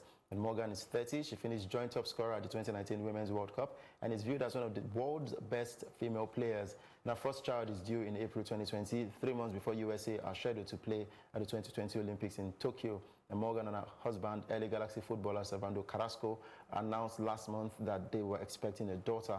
And Morgan, who plays for Orlando Pride, has scored 107 times, for her country in 169 appearances and won the Women's World Cup in 2015 and 2019. and she was named in the FIFPro World 11 in 2016, 2017, and 2019, and also won the Women's Champions League while on loan with Lyon in 2017. And the Olympic Games officially begin on the 24th of July, though the football competition starts 2 days later. My worry is, how can this woman take a huge... I feel like it's a huge risk playing in the Olympics, because I don't know the woman's body anatomy. I don't know how it works. But one thing I know is women need time to fully recover after childbirth. But why is her own case different? Why does she want to keep pushing? Alex Morgan, we know she's like this. She wants to achieve more. She's a fighter. Alex Morgan won gold in 2012 Olympics and second in a 2011 World Cup. Yes. So she has played in 3 World Cups, and she still wants to continue that tally in 2020 Tokyo Olympics. So if she wants to play in July Olympics, and she's only going to give birth in April next year, so why don't we just give her the benefit of the doubt? She played the World Cup with a knee injury throughout the competition. She scored 6 goals, 3 assists. She won the silver boots. So, like, injuries, definitely, they have a way of... But the injury and the pregnancy, they are quite different. Like, after giving birth, you have to definitely have, like, 3 months rest, but not in all cases. Not in all cases. For Alex Morgan, if she wants to play in the Olympics, I just strongly believe that not all of the matches anyway, but at least. She should start slowly. Yes, start slowly. All right, but it depends on what the coach wants. If she will be in the Olympics team. She's definitely going to make the team. Okay, let's see how it goes. And then I don't think she should start all games. She should ease into the games, probably get into be a second half substitute or towards the end of the game. Then I'm sure it will be a good ride for her. Now, as we wrap up with the show this morning, let's go straight to the games that happen over there in Europe. And starting off with England, yes, there's a big one for Arsenal, and that's between Arsenal and Leicester City. Yeah, I use the word big because Arsenal are struggling at the moment, and Leicester City look like they're on fire. They're in the 3rd position in the EPL, and they're good to go. They want to win. Brendan Rodgers says he would like to win the EPL title yet again. And who says they can't win it? Because the points between Liverpool and Leicester is not so much of a point that they can, it's something that they can achieve if Liverpool and Manchester City get to drop points in the remaining matches of the season. But Leicester-Arsenal, the odds favor Leicester to win this one. Definitely Leicester City 2-1. Wow. Yes. Leicester City. Leicester, they're in fine form. Okay. You see that they don't even want to drop points. They just want to score goals. They want to win. So definitely Leicester City 2-1 to Arsenal. 2-1. There's also another big one in England, Liverpool versus Manchester City. And if Liverpool had dropped points last week, it should have been 3 points between Liverpool and Man City. But this time around, if Liverpool win, they go 9 points clear. If Man City wins, it becomes 3 points between both teams. Now, this team looks like they call it the final before the final, and it's a decider for who will get to win the season this time around. Liverpool, they are actually going to win this Premier League. Are you serious? This season, okay. Yeah, they're actually going to win it. So let's just give, but this match, what I'm seeing is this. You know, Manchester City, they have a goalkeeper down. True. So they just can't put all their effort on Claudio Bravo, who just got a red card in Champions League and cost them the qualification spot. So let me see, but it's definitely a draw. A draw in this one, Liverpool versus Manchester City. She has called it a draw, and for Arsenal, they might lose to Leicester City by 2-1. But wrapping up with the show this morning, we'll not be able to analyze the other games. But in Germany, there's a big one between Borussia Dortmund and Bayern Munich. And in Italy, there's also a big one, the derby between Juventus and AC Milan in that one. And as always, the odds will favor AC Milan, Juventus, and in Germany, the odds favor Bayern to win this one. But Bayern has been struggling in the Bundesliga, but in the Champions League, they seem like they've been getting those results in that one. Wow, they had to put plus odds. And looking at that one, for a straight win for Juventus, it's at 1.45, and total multi-goal is 1 to 2 goals for Juventus. Thank you for putting that up, knowing that we have plus odds. It comes up every Thursday by 5:30 p.m. where you get to get analysis of games that will go down, and it depends on the experts' advice and the selections from the experts. We get those games here, we'll talk about them, and we advise you on the markets too. pick from. But thank you, Destiny, for coming to the studio. Thank you. All right, I'm Udoka and Jog. Hope you enjoyed the package for today's show. Do keep it locked down to Plus TV Africa because we give you the best when it comes to TV programming. Do enjoy the rest of your day.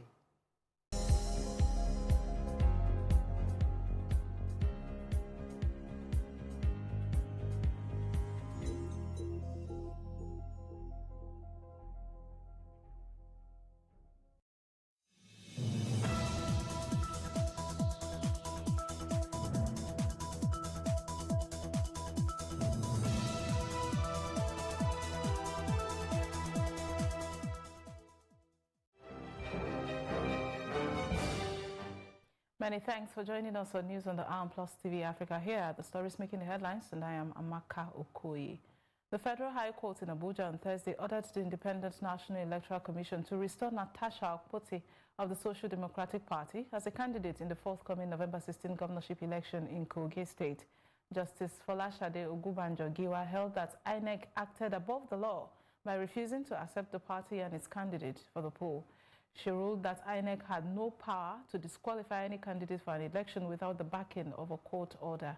She ordered the commission to put the SDP logo on the ballot papers to be used for the election. And still on electoral matters, the Independent National Electoral Commission has said that sensitive materials for the November 16 governorship election in Bayelsa State are ready for delivery. The commission said the normal process of inspection and distribution within the state will be done in the presence of all party agents, security agencies, observers, and the media. Quoting its chairman, Professor Mahmoud Yakubu, in a series of tweets via its verified Twitter handle at INEC on Thursday, the commission said the Central Bank of Nigeria will deliver the electoral materials to Bayelsa State this weekend. Yakubu noted that INEC had delivered all non-sensitive materials to its Bayelsa State office in Yenagoa long ago. Moving on, Nigeria will not achieve greatness until there is strong legislative framework for affirmative action for women in the decision-making process. This was part of submissions of experts at the 18th Annual Conference of WIMBIS held in Lagos on Thursday. Our correspondent Felicity Ezewike has the rest of the story. Do we want to win? The echo was a resounding yes to shaping the future and strategizing to win, which were the major talking points at the 18th Annual Conference of Women in Management, Business and Public Service, WIMBIS, held in Lagos on Thursday. Wife of the Ekiti State Governor, while giving her keynote address, however, emphasized that this can only happen when the affirmative action for women in Nigeria receives legislative backing. We will continue to appeal. We will continue to beg if we do not have legal and policy frameworks in place that guarantee that women have a seat at decision making. We've also heard the argument that affirmative action is discriminatory. There should not be any woman anywhere or anyone who suffers from discrimination and exclusion who should argue against affirmative action. Affirmative action levels the playing field. Her call received the support of the chairman, Nigerian Stock Exchange, who moderated the first panel session. We should be institutionalizing gender balance in the country. I think that's something that we need to focus on. It'll take time, but we need to actually create a framework for it. Speaking on the relevance of the two-day conference, chairperson of WIMBIS Executive Council and a member of the Board of Trustees spoke on the importance of organizing such gathering. We can shape our future. We need to not give up, not lose hope, and it helps when we can have our plan written out. If we can visualize the future that we want, then we need to sit down and think about how we can achieve it, almost like reverse engineer the steps. And if there are gaps that exist where we don't know how to, that we don't know how to overcome, we should then reach out and seek mentorship, guidance from other people who have walked the path before us. Population of Nigeria is 50% men, 50% women. You need the other 50% of the population to work effectively for Nigeria to maximize productivity. That's what this is about. Participants also shared their experience. You can't move forward if you don't know where you're going to. Strategizing is really about thinking about where you are now and where you want to be in the future.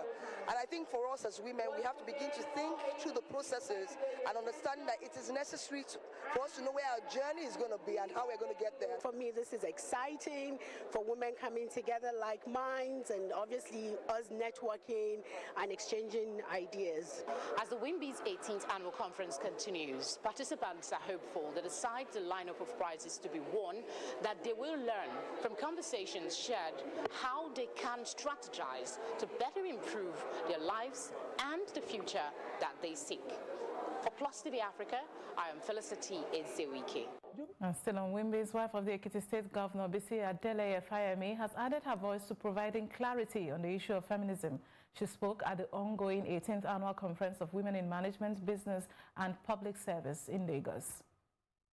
As a feminist, I believe that feminism is a global struggle against all forms of patriarchal oppression. And my task as a feminist is to understand what this oppression truly means and how it operates, and then to figure out ways in which it can be interrogated and, if possible, dismantled. And she also clarified that the war against patriarchy is not against the men. But when we are talking about patriarchy, we are not talking about individual men. We have no business waging wars against individual men. We are talking about institutions, structures, and processes. Away from that story now, the federal government has tasked indigenous nations of private sector to come up with new ideas and innovations that can help solve Nigeria's housing challenges. The Minister of Works and Housing, Babatunde Fashola, made this call in Abuja as he commissioned a private sector-led indigenous prefabrication housing warehouse in the nation's capital. The minister says the federal government is committed to solving Nigeria's housing deficit, but will utilize the nation's tried and tested cooperative blueprint. And our correspondent, Amadun Uyi, tells us more. This house was built using prefabricated materials, mostly containers. With Nigerian households estimated at about 45 million and a growing population of almost 200 million, it is believed that innovations like this can solve Nigeria's housing challenge. This building is made up of 12 cabins, and at some point we can strip those cabins and then we pick them up and relocate them to a new location. It's an innovation revolution in housing and power, because both housing and power are one and the same in the sense that every home needs power. So this is why we're trying to promote alternative ways for younger people to come and be industrialists in this form. An ecstatic Minister of Works and Housing, Babatunde Fashola, commissioning the structure, assures all stakeholders present that the federal government is open to this kind of new innovation. This is welcome, innovation is welcome, it is the driver of growth, it is the driver of prosperity. Whilst government is willing to partner with you, I think you have to do a lot more of the work to persuade the end users to change what has been an acquired taste. Indigenous prefabrication company Calmond says it has the capacity to help the federal government solve its housing challenge, using prefabricated materials like this for quick, energy self-dependent and affordable housing. Carmod has been producing practical ready-made houses, containers and multi-purpose cabinets of various types in the modular construction sector for 33 years, since 1986. For 33 years, it has executed more than 1,000 projects all over the world, especially in 117 countries.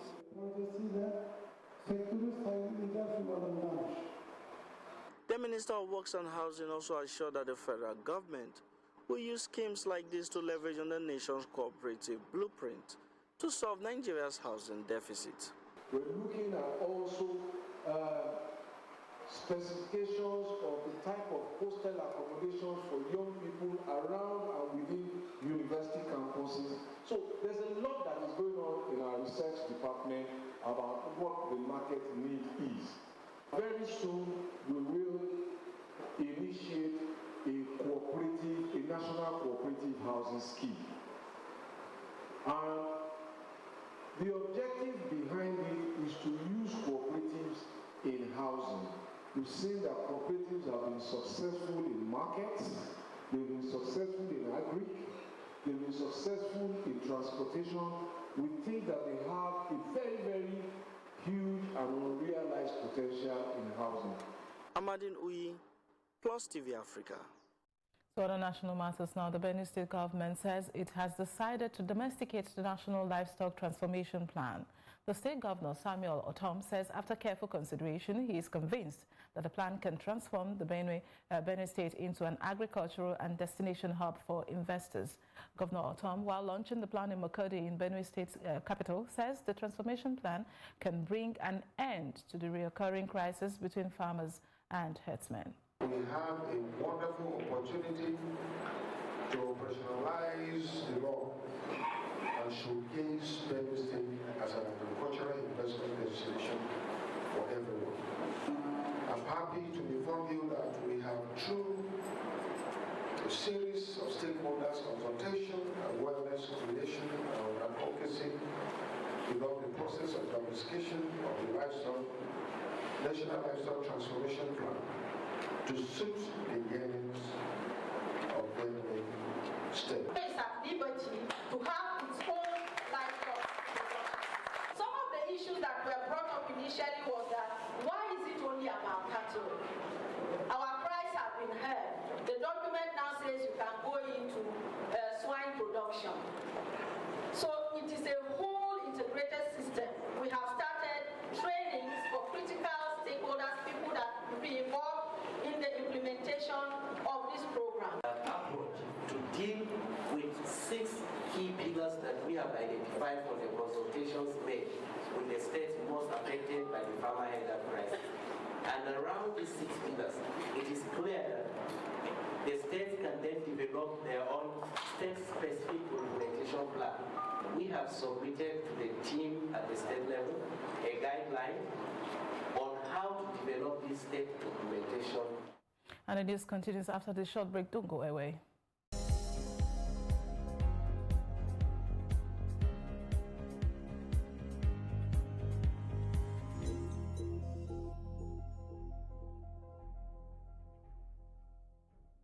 On the African scene, thousands of Guinean protesters took to the streets in the capital Conakry on Thursday in fresh demonstrations after deadly clashes marred a funeral march for those killed in recent anti-government marches. The country has been shaken by deadly clashes during weeks of protests over suspicions that President Alpha Condé is seeking to prolong his rule. Demonstrators on Thursday vowed to march peacefully and demanded the release of government critics imprisoned since the beginning of the anti-government unrest. At least 16 civilians and a police officer have been killed during the weeks of bloody clashes with security forces, according to the opposition, with dozens injured and dozens also more arrested. The National Front of the Defense of the Constitution, FNDC, an alliance of opposition groups that is behind the protests, plans further rallies in other parts of the country. Unlike the first demonstrations, these have obtained the green light from authorities. South Sudan President Salva Kiir and rebel leader Riek Machar have been given another 100 days to form a power-sharing government after failing to resolve differences over a peace deal. The two leaders, whose fallout in 2013 sparked a conflict that has left hundreds of thousands dead, were granted the extension after a rare face-to-face meeting held with the regional heavyweights in Uganda. It is the second time the deadline has been pushed back since the rivals began a truce last September that brought a pause to the fighting.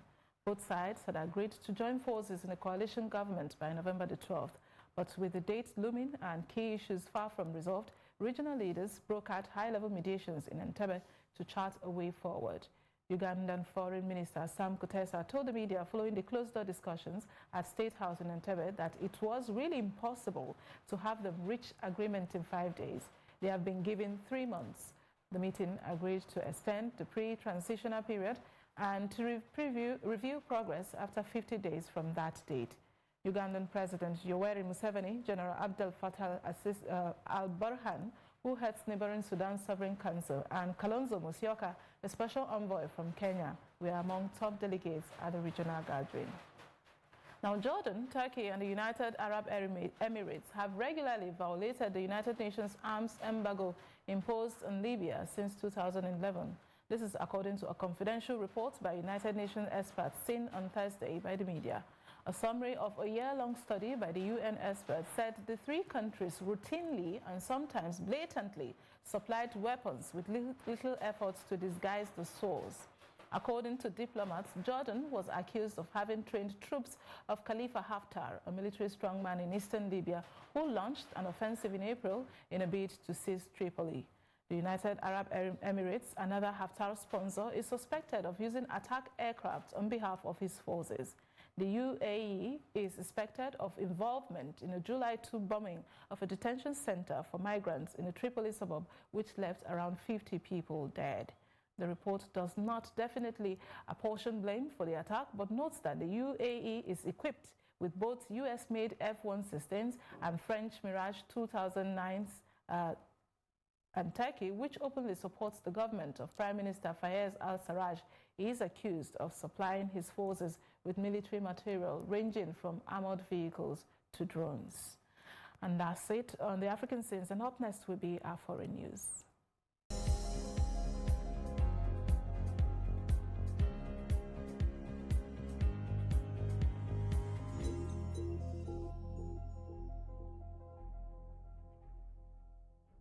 Welcome to The Advocate, where we tell it as it is, although not necessarily from the same perspective. Social media is such a powerful tool. There is an opportunity that I can just say something. I'm blue. You know, I'm blue. They wanted traction, they wanted attention to themselves, right? And it blew out of proportion. And where there's a breakdown of law and order, where the police are unable to deal with this problem. I'm of the opinion that I think they have more important things to be doing than to be checking IDs. Do we have the type of leaders that have that negotiating ability to get the best? To get the best out of the deal for Nigeria. Now everybody's looking to Africa, looking to Nigeria, largest economy, 200 plus million people, very, intelligent people. But what is our play? The important factor here is the duty of care. And I repeat myself, the duty of care. Zdravstvuyte, those who speak Russian. But I just want to say, it does be done.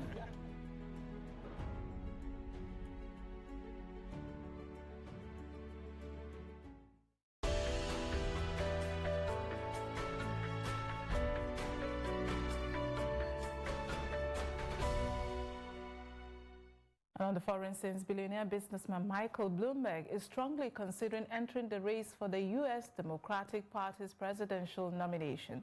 The ex-New York City mayor is concerned with the current field of candidates is not good enough to beat Donald Trump in the 2020 election. The 77-year-old is expected to file paperwork this week for the Democratic presidential primary in Alabama. A total of 17 candidates are currently vying to take on President Trump. Former Vice President Joe Biden, Massachusetts Senator Elizabeth Warren, and Vermont Senator Bernie Sanders are the front runners. Now, Brazil's top court has voted to overturn a rule about the jailing of criminals, a change which could lead to ex-President Luiz Inácio Lula da Silva being freed from custody. The ruling, announced on Thursday, stipulates that convicted criminals should go to prison only after they have exhausted their appeal options. The change could lead to the release of thousands of prisoners, including the former president. The left-winger led Brazil between 2003 and 2010, but was jailed last year. He was favored to win last year's presidential election, but was imprisoned after being implicated in a major corruption investigation. The right-wing candidate Jair Bolsonaro, dubbed the Trump of the tropics, went on to win comfortably.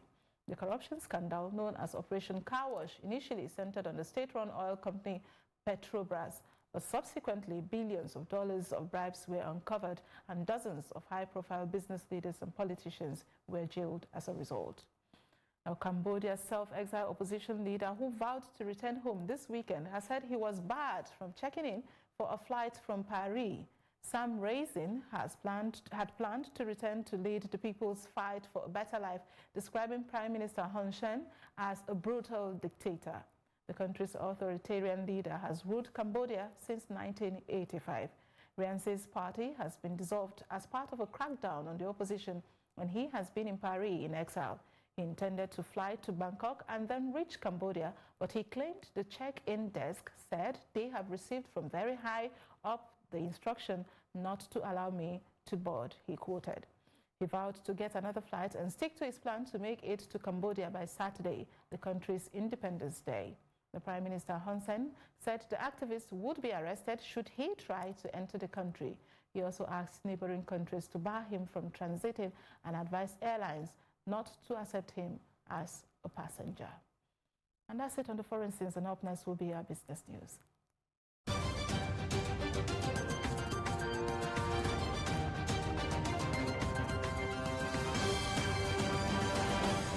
And in business, a total of 6 banks generated 675.9 billion naira from non-interest income in the first 9 months of the year, an increase of about 12% from 606 billion naira generated by the banks in the same period last year. Now, non-interest income is a bank's income derived primarily from fees, including deposit and transaction fees, annual fees, monthly account service charges, inactivity fees, check deposit slip fees, and so on. Banks in Nigeria leverage non-interest income to boost bottom-line performance, given the macroeconomic challenges facing the nation. United Bank for Africa PLC generated the highest in terms of percentage increase, while Ecobank Transnational Incorporated hit record high in terms of value generated in the period under review. From the bank's unaudited financial statements for 9 months ended September 30th, 2019, UBA generated 107.08 billion naira in non-interest income, an increase of 22% from 87.7 billion naira in the similar period of 2018. ATI reported that 227.2 billion naira non-interest income in the first 9 months of 2019, up from 203.44 billion naira reported in the same period of 2018, representing an increase of 12%.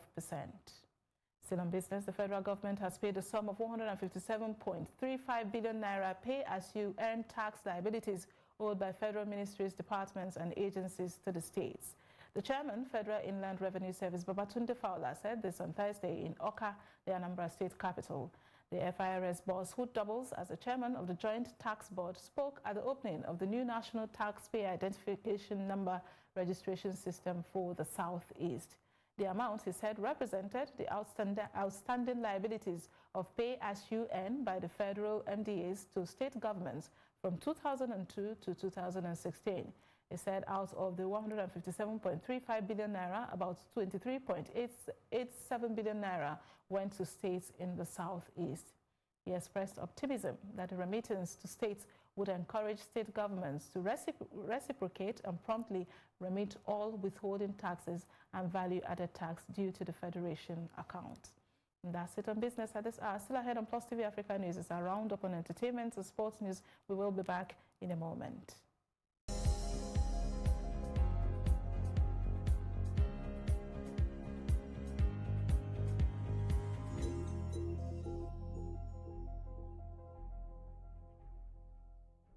Welcome to The Advocate, where we tell it as it is, although not necessarily from the same perspective. Social media is such a powerful tool. There is an opportunity that I can just say something. I'm blue. You know, I'm blue. They wanted traction, they wanted attention to themselves, right? And it blew out of proportion. And where there's a breakdown of law and order, where the police are unable to deal with this problem. I'm of the opinion that I think they have more important things to be doing than to be checking IDs. Do we have the type of leaders that have that negotiating ability? To get the best. To get the best out of the deal for Nigeria. Now everybody's looking to Africa, looking to Nigeria, largest economy, 200+ million people, very, intelligent people. But what is our play? The important factor here is the duty of care. And I repeat myself, the duty of care. Zratswiche, those who speak Russian. But I just want to say, it does be done.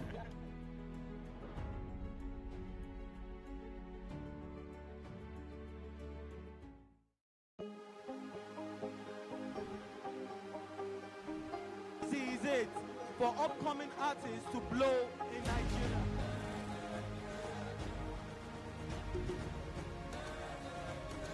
Welcome to Cross Trending.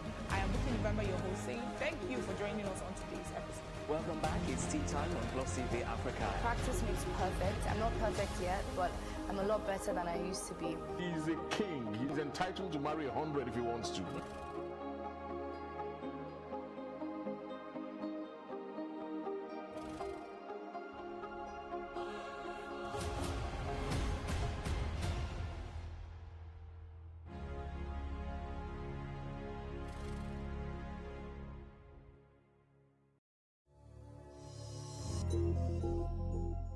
And in entertainment, television host and comedian Trevor Noah is developing a film about Tani Toluwa Tani Adewumi, the 8-year-old Nigerian chess prodigy. According to reports, Adewumi's story broke the internet in March when he was profiled by the New York Times, going from homelessness to internationally known chess champion. The comedian would produce the film under his Day Zero Productions imprint alongside business partner Harun Salem. The plot of the film centered on the Adewumi's family's survival story of seeking asylum only to become homeless in New York and the lengths that parents would go for their children. Adewumi had only been playing chess for a year when he won the New York State Scholastic Chess Championship in 2018. And that's it on entertainment. The very best in sports coming up right after this break.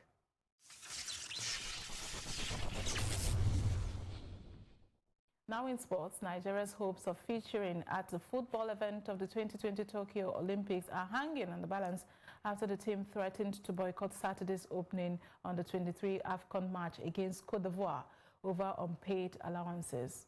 Bonuses and allowances of players and officials representing Nigeria at the 2019 Under-23 Africa Cup of Nations have not been paid, but the team arrived Cairo for the event on Saturday, hoping that they would be paid before the commencement of the competition. It was gathered that officials of the Nigerian Football Federation communicated the team's grievances to the Sports Ministry. It will be recalled that the Super Eagles also protested against non-payment of their allowances before their third game at the 2019 Africa Cup of Nations. When contacted, officials in the Sports Ministry blamed the Ministry of Finance for the delayed payment of the players and officials.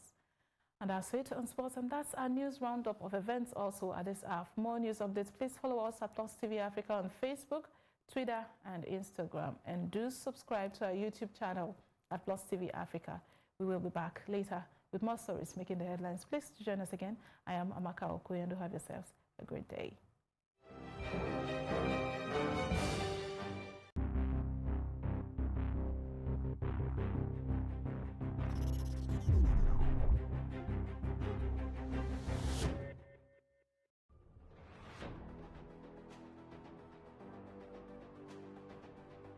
A lot of the jobs that exist today will not exist in the next 10 years.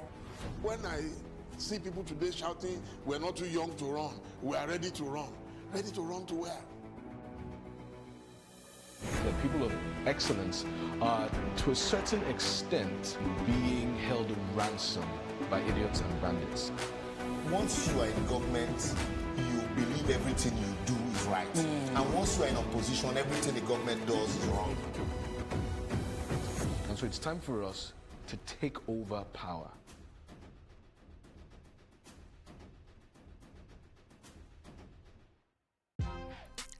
Welcome to Tea Time on Plus TV Africa, where we bring you the biggest entertainment stories and, of course, analyze them for you. You can have both parents and still end up as a useless child. I see them every day. Most times I worry more about where I'm coming from and where I am now, and that determines my next step. Why are you sounding like Alibaba now?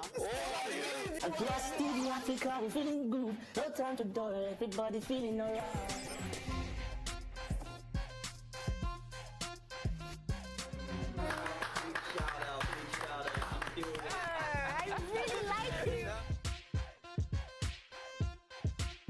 Make music and people are still buying.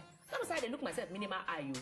Apala music is for mature-minded people. I got DMs sometimes from Malawi, like, sleeping early. Welcome to The Advocate, where we tell it as it is, although not necessarily from the same perspective. Social media is such a powerful tool. There is an opportunity that I can just say something. I'm blue. You know, I'm blue. They wanted traction. They wanted attention to themselves, right? And it blew out of proportion. And where there's a breakdown of law and order, where the police are unable to deal with this problem. I'm of the opinion that I think they have more important things to be doing than to be checking IDs. Do we have the type of leaders that have that negotiating ability? To get the best. To get the best out of the deal for Nigeria. Now everybody's looking to Africa, looking to Nigeria, largest economy, 200+ million people, very, intelligent people. But what is our play? The important factor here is the duty of care. And I repeat myself, the duty of care. Zratswiche, those who speak Russian. But I just want to say, it has been done.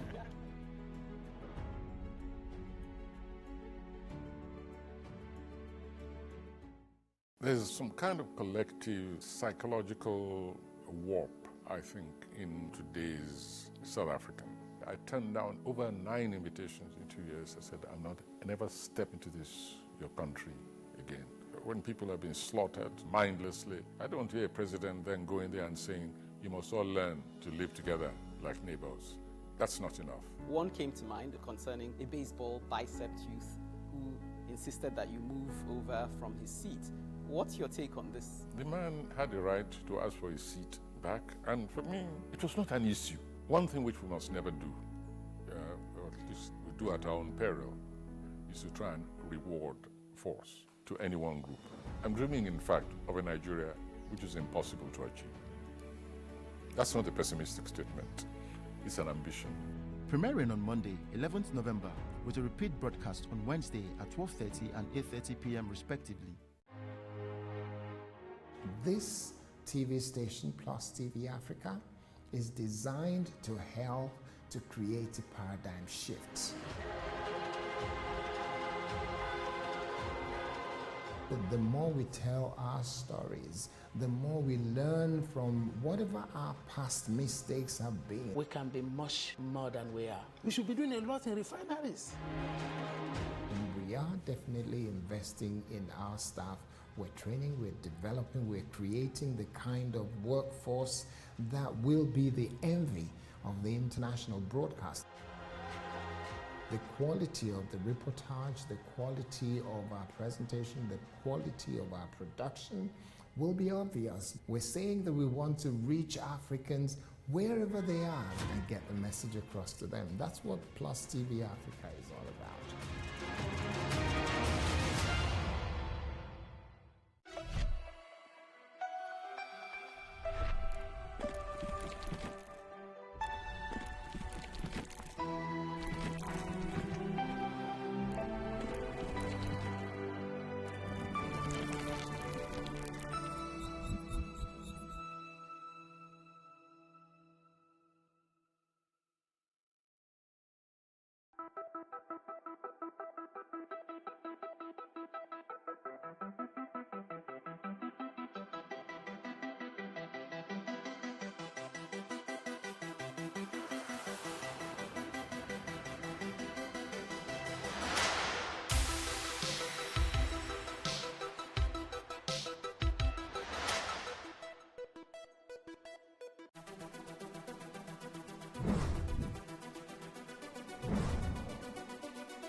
Welcome to Plus TV Africa, and thank you for watching. This is Tea Time, where we bring you the biggest stories and definitely interesting personalities in the world of entertainment.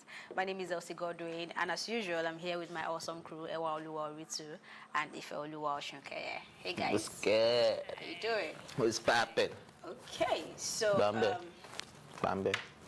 Welcome. It's just to enter you sometimes. Okay, so being an entrepreneur is not glamorous, and this is coming from Casper. He shared his nuggets via Twitter, and he said, and I quote, "Don't let them fool you. Being an entrepreneur is not glamorous. You spend half of the time stressing and fighting. If you're not doing something you absolutely love, you will fail." End of quote. Say it back down. What you mean? So you Sit don't back agree? down. I don't agree because every hustle has its perks. Every hustle has its downside. Every hustle has even if you're working for somebody, you spend half the time fighting. Even right now, I spend half the time. Yeah, no. It's and I'm doing what I love. Do you understand? But I spend half the time fighting. Half the time fighting. No, you don't know. You don't know. Sometimes it's even spiritual battles. I'm just joking about that part though. But I'm just telling you. Okay. Let me tell you about the spiritual battle part too. I borrowed somebody's comb. And basically not ask me for the comb for like 3 days. And then suddenly you're in my dream to say, "If where's my comb?" I had to face him yesterday that, "Sir." And my girl, I said, "Sir, I'll give you your comb now. Why do you have to come to my dream? That's your imagination. That's just a joke anyways. But regardless of what you do, even if you love it, every hustle, you must definitely fight after time. Chase your money half the time. Look for new plans all the time. Change your strategy. Change this, change that. So being an entrepreneur, yes, definitely. No one will tell you anything comes easy. Nothing in life comes easy. Even when you're working for somebody, nothing comes easy. If you want to achieve a certain level of success, you have to keep working. You have to keep driving. You have to keep struggling. You understand? Dangote, Dangote. You understand? It's still they find money, so it doesn't matter whether it's being an entrepreneur or not. Every hustle, you will keep fighting after time. Are you on the first side? No, for me, I think I agree with Caspar because it's a different thing when you're doing the 9-to-5 job and when you're being an entrepreneur. If you're doing a 9-to-5 job, you know that at the end of the month, your money will come in. My mom will say, Ogata, Ogata, Uwala Rumakbe. But if you're... Do you need interpretation? I'm too foreign. You know, but for somebody that's just on their own, trying to sell stuff, I mean, there are times that people will not buy from you. There are times that you probably not even have enough money to fund your business again. You know, some people will just get capital and profit, everything will follow Bukata. Do you understand? I totally understand. But if you don't love that particular thing you're doing on your own, the losses will weigh you down. Yeah, exactly. It will be easy for you to quit and you just get tired. But if it's something you love doing, I mean, you can keep trying and trying and trying. I think that's where it is coming from. And it's talking about people that maybe you're doing a 9-to-5 job and you think, oh, it's too stressful, and see people just sit at home and post on social media selling stuff. It's just easy. I can just always go to any market, buy a few stuffs and start selling. Ogata. When Oga doesn't your Owo cannot pay. Let's be realistic. Wait. Your Owo cannot pay. But if it's your hustle, if I'm running a business and I'm running at a loss, you know that there are certain times that you would definitely run at a loss. Now, your time is yours. Now, how do you spend your time that your money is not paying? Do you understand? I actually agree with Caspar on this one because being an entrepreneur is not easy. And it's not. I want to I want us to take it that it's not just entrepreneurship. It's everything that is not easy. But there's a difference. I mean, there are levels to it. Exactly. There are businesses that are paying salary constantly, but they are in debt. If they tell you the billions they are owing and the kind of loans they have to service, you can't even imagine it. But your salary is coming steady, which is where that, I don't know if it's a proverb now. That's where it plays in. Like, when you have a business, you worry about everything. And I know this kind of conversation started when so many motivational speakers started coming out to say, oh, be your own boss, do your own thing. And at some point, I know one of the questions I asked during that phase of this whole drama was, are we all going to be bosses? So if we're all bosses, who is going to work for who? So there is a place for all that, but you cannot compare the level of stress and fighting, even your spiritual fighting in the office. No, there's no spiritual fighting. Before people start looking at Plus TV like... So I get where you're coming from. Everything is stressful. Yeah, I mean, waking up to leave your house in the morning is stressful. Compulsorily. It's stressful. Right? But you just have to choose. They say choose one struggle. Okay. That's why I'm saying do what you love. Yeah, if you want to love it, you would withstand whatever comes. But when after you overcome the stress from being an entrepreneur and the money starts coming in, it's your money. It's your time. The stress, you can never overcome the stress. You see, when you get to that point, that's my point. It does not even stop. The level of problem increases. Like you said, Dangote still they find money. Yes. Do you know how rich he is now? But it still does not sleep. Do you know how many loans he has services? I mean, anyway, moving on to the next story. Businesswoman Miss Waneka has been hospitalized after being brutalized and sexually assaulted by Nigerian policemen. So even from her story, she wasn't sure if these people are real policemen or not, but this happened around 1 a.m. and reminded me of what Ewa was saying the other day. And she was saying, what if this happens late in the night? What are you going to do? And I mean, see, she tried to record them and then they tried to took her phone from her, they were dragging her. I mean, there is problem. Serious problem. There is because problem. it keeps getting worse every day. And at this point, I think I just want to use this opportunity to address this issue. I've said it before that if we keep coming out one by one, when this thing happens, that's when you come out and tell your own story. Then you want people to help you. I don't think we'll be able to cope this thing. I feel like we should all come out. Because one somebody voice. like her, I'm not sure, but correct me. I don't think she has said anything ever on this police. She has never. And now it's on your I mean, doorstep. until it keeps getting to somebody we know, or you might even be the next victim yourself. I think everybody should just come out at this point. We're talking about sex for grade and all of that. Because of the awareness on social media and the way people keep pressing on it, something is working out. The lawmakers are working on something. They're about to pass a bill. I feel like if we all come together and stand as one, like in unity, we'll be able to achieve this. If we're just coming out one by one, tell our own side of it, everybody knows that this thing happens every day. It happens every day to people that are not popular. Common man, yeah. I mean, if we keep telling our stories, nothing will be done. I feel it's until when we come together and we stand together in one voice to say no to this police brutality, that's when we'll be able to achieve something. I'm sure if I agrees with that. Revolution now. Please, reformation now. Before they come and carry me and say, you have to join Showore. It's a treasonable act. But I agree with everything Ewa said. I think this is the time where we all have to come together. I think when the SARS brutality was really rampant, which of course it has reduced, but it is still... yeah, it has definitely. No, there was a period when... If these people can behave the way this lady has narrated, then I don't think it's getting worse. No, I said the SARS brutality. I'm talking about SARS. I get what you're saying. You know the SARS thing. We need to stop differentiating these people. SARS, yeah, because they're just different. What's it called? Under the same Nigerian the same umbrella, but they're different department. But okay, like you said, okay, don't let me put SARS aside and put the Nigerian police. So I think let's just face the Nigerian police force. If it's about the Nigerian, obviously we have stories every day, even from your common man that we don't hear their stories, right? But I was going to make reference to the SARS brutality when the SARS thing was so crazy and a lot of celebrities stood up. I think it actually copped it a bit. So right now, I think this is the right time for everybody to stand up again and to ask for police reformation. Do you understand? Not just SARS, not just the reformation of the police force. Thank you very much. We're going on a quick break, but when we come back, we are on our Superstars vibe again. We'll be right back. Hello beautiful people, I go by the name Black Bassi and I am an actor and a musician. Keep watching Tea Time on Plus TV Africa.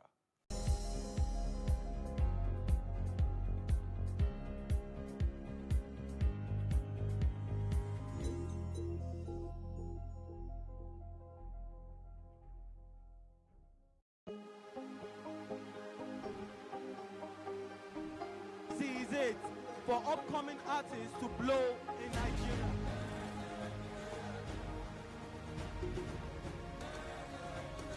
Welcome to Plus Trending.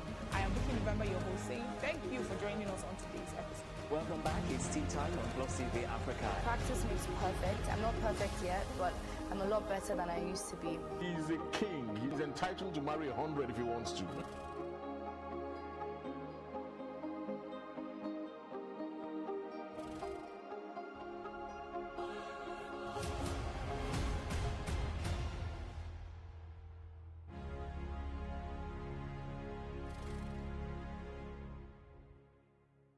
Welcome to The Advocate, where we tell it as it is, although not necessarily from the same perspective. Social media is such a powerful tool. There is an opportunity that I can just say something. I'm blue. You know, I'm blue. They wanted traction. They wanted attention to themselves, right? And it blew out of proportion. And where there's a breakdown of law and order, where the police are unable to deal with this problem. I'm of the opinion that I think they have more important things to be doing than to be checking IDs. Do we have the type of leaders that have that negotiating ability to get the best? To get the best out of the deal for Nigeria. Now everybody's looking to Africa, looking to Nigeria, largest economy, 200+ million people, very, intelligent people. But what is our play? The important factor here is the duty of care. And I repeat myself, the duty of care. Zdratsviche, those who speak Russian. But I just want to say, it has been done.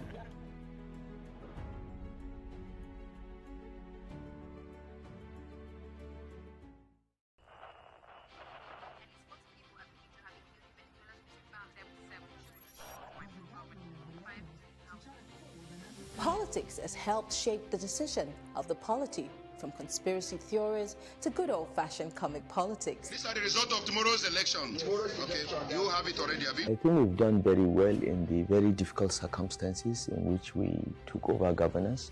Plus, politics will fill the polls of the country, from friends to frenemies, even strange bedfellows, to clones and stooges. We go beyond the rhetorics and the drama to analyze the story behind the story. Let anybody come and say. The perception in itself does more harm than actual corruption that you have. Plus Politics, not just another political show. It's about putting you, the citizens, in the know.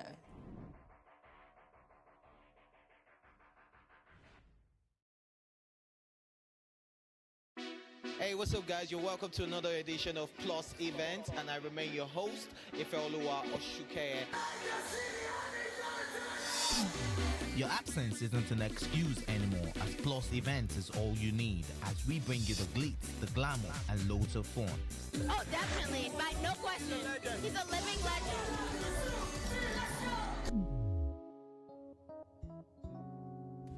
Oh, God forbid, Holy Ghost fire, I know. I just want to be blown away. I want to be wild. This is 11 years of doing it.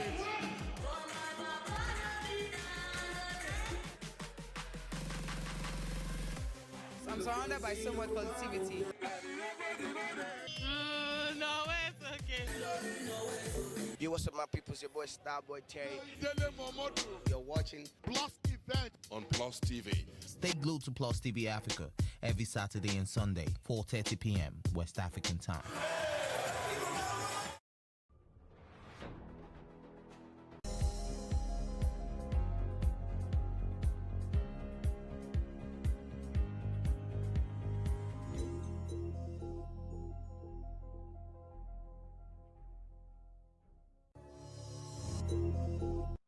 Welcome back. This is Tea Time on Plus TV Africa. And like I said before we went on the break, we are back on our Superstars vibe.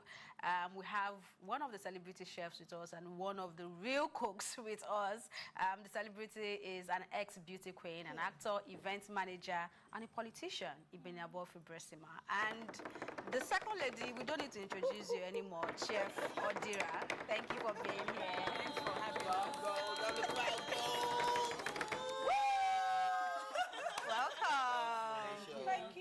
Thanks for having us. You seem very excited. Do you love cooking?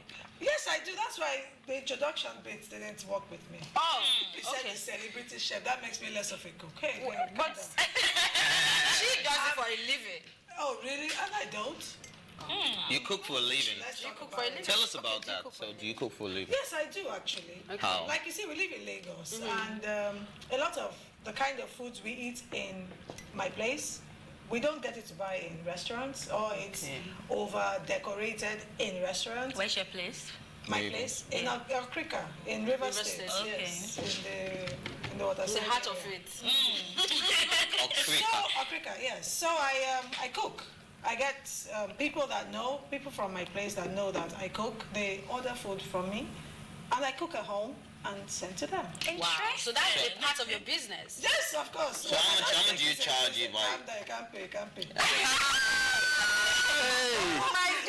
No, not for me. No, for people who know. Call me celebrity chef.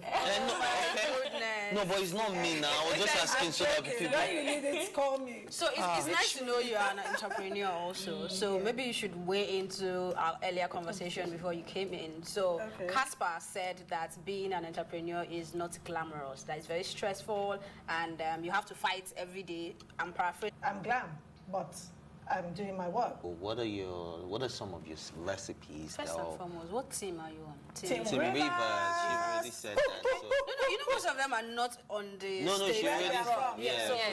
Because I started with, Regina called me like early, like when it started. So yes, I was Team Rivers, because she knows I'm onunu and pepper soup. So that's what so is that what you're going to be doing on that day? No. But we are going to be Riverine, and we're going to do our best. Team Lagos says they are going to be Riverine. Yeah.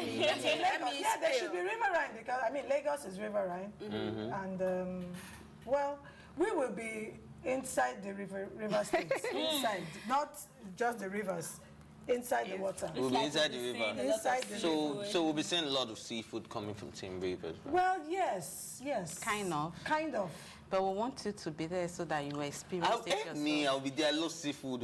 I'm coming to your stand. Like, that's where I'll just You know, you actually don't have a choice. I don't. Oh, yeah? Of course, I'm taking you away after the show, right? My vacation because of Superstars. Yeah. You can't miss it. But let's take a look at this very quick video before we carry on the conversation. All right. Okay.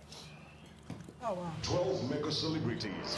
Shagun Arinze, King Tonto DK, Mona Lisa Chinda, Nii Idibia, Angela Okorie, Alex Ekubo, Ibinabo Febrisima, Regina Askia, and many other celebrities and chefs will compete against each other in the first ever celebrity cooking competition, Soup or Stars. Join us at the biggest street party and trade fair with the best of DJs, comedians, and vendors. Come, taste the glory of Africa in her rich array of traditional food varieties and island cultures. Be our guest as your finest celebrities present you brunch on Soup Stars.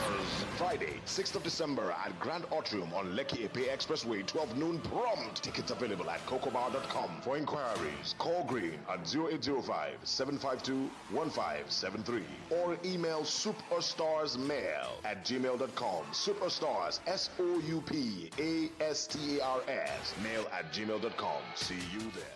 I know how much I'm counting down, but Ewa, go ahead. Okay, so are you in this because of the prize, or you have other reasons why you decided to be part of this project?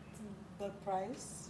There's a grand prize. There's a grand prize. Oh, there is? Oh, wow. You shouldn't even know. She's just doing it for the love of it. For the fun. I honestly, I didn't know there was a prize. I thought the prize was for, like, people that come in to do something. Maybe For us, not for them. Oh, so the celebrities are not getting anything. They are giving us the. So if Team Rivers win, for Calm down example, there. whoever. Time for us where? And there's a lot of money. It's in dollars for that matter. Hey. It's not even in naira. Let's It's in Uncle.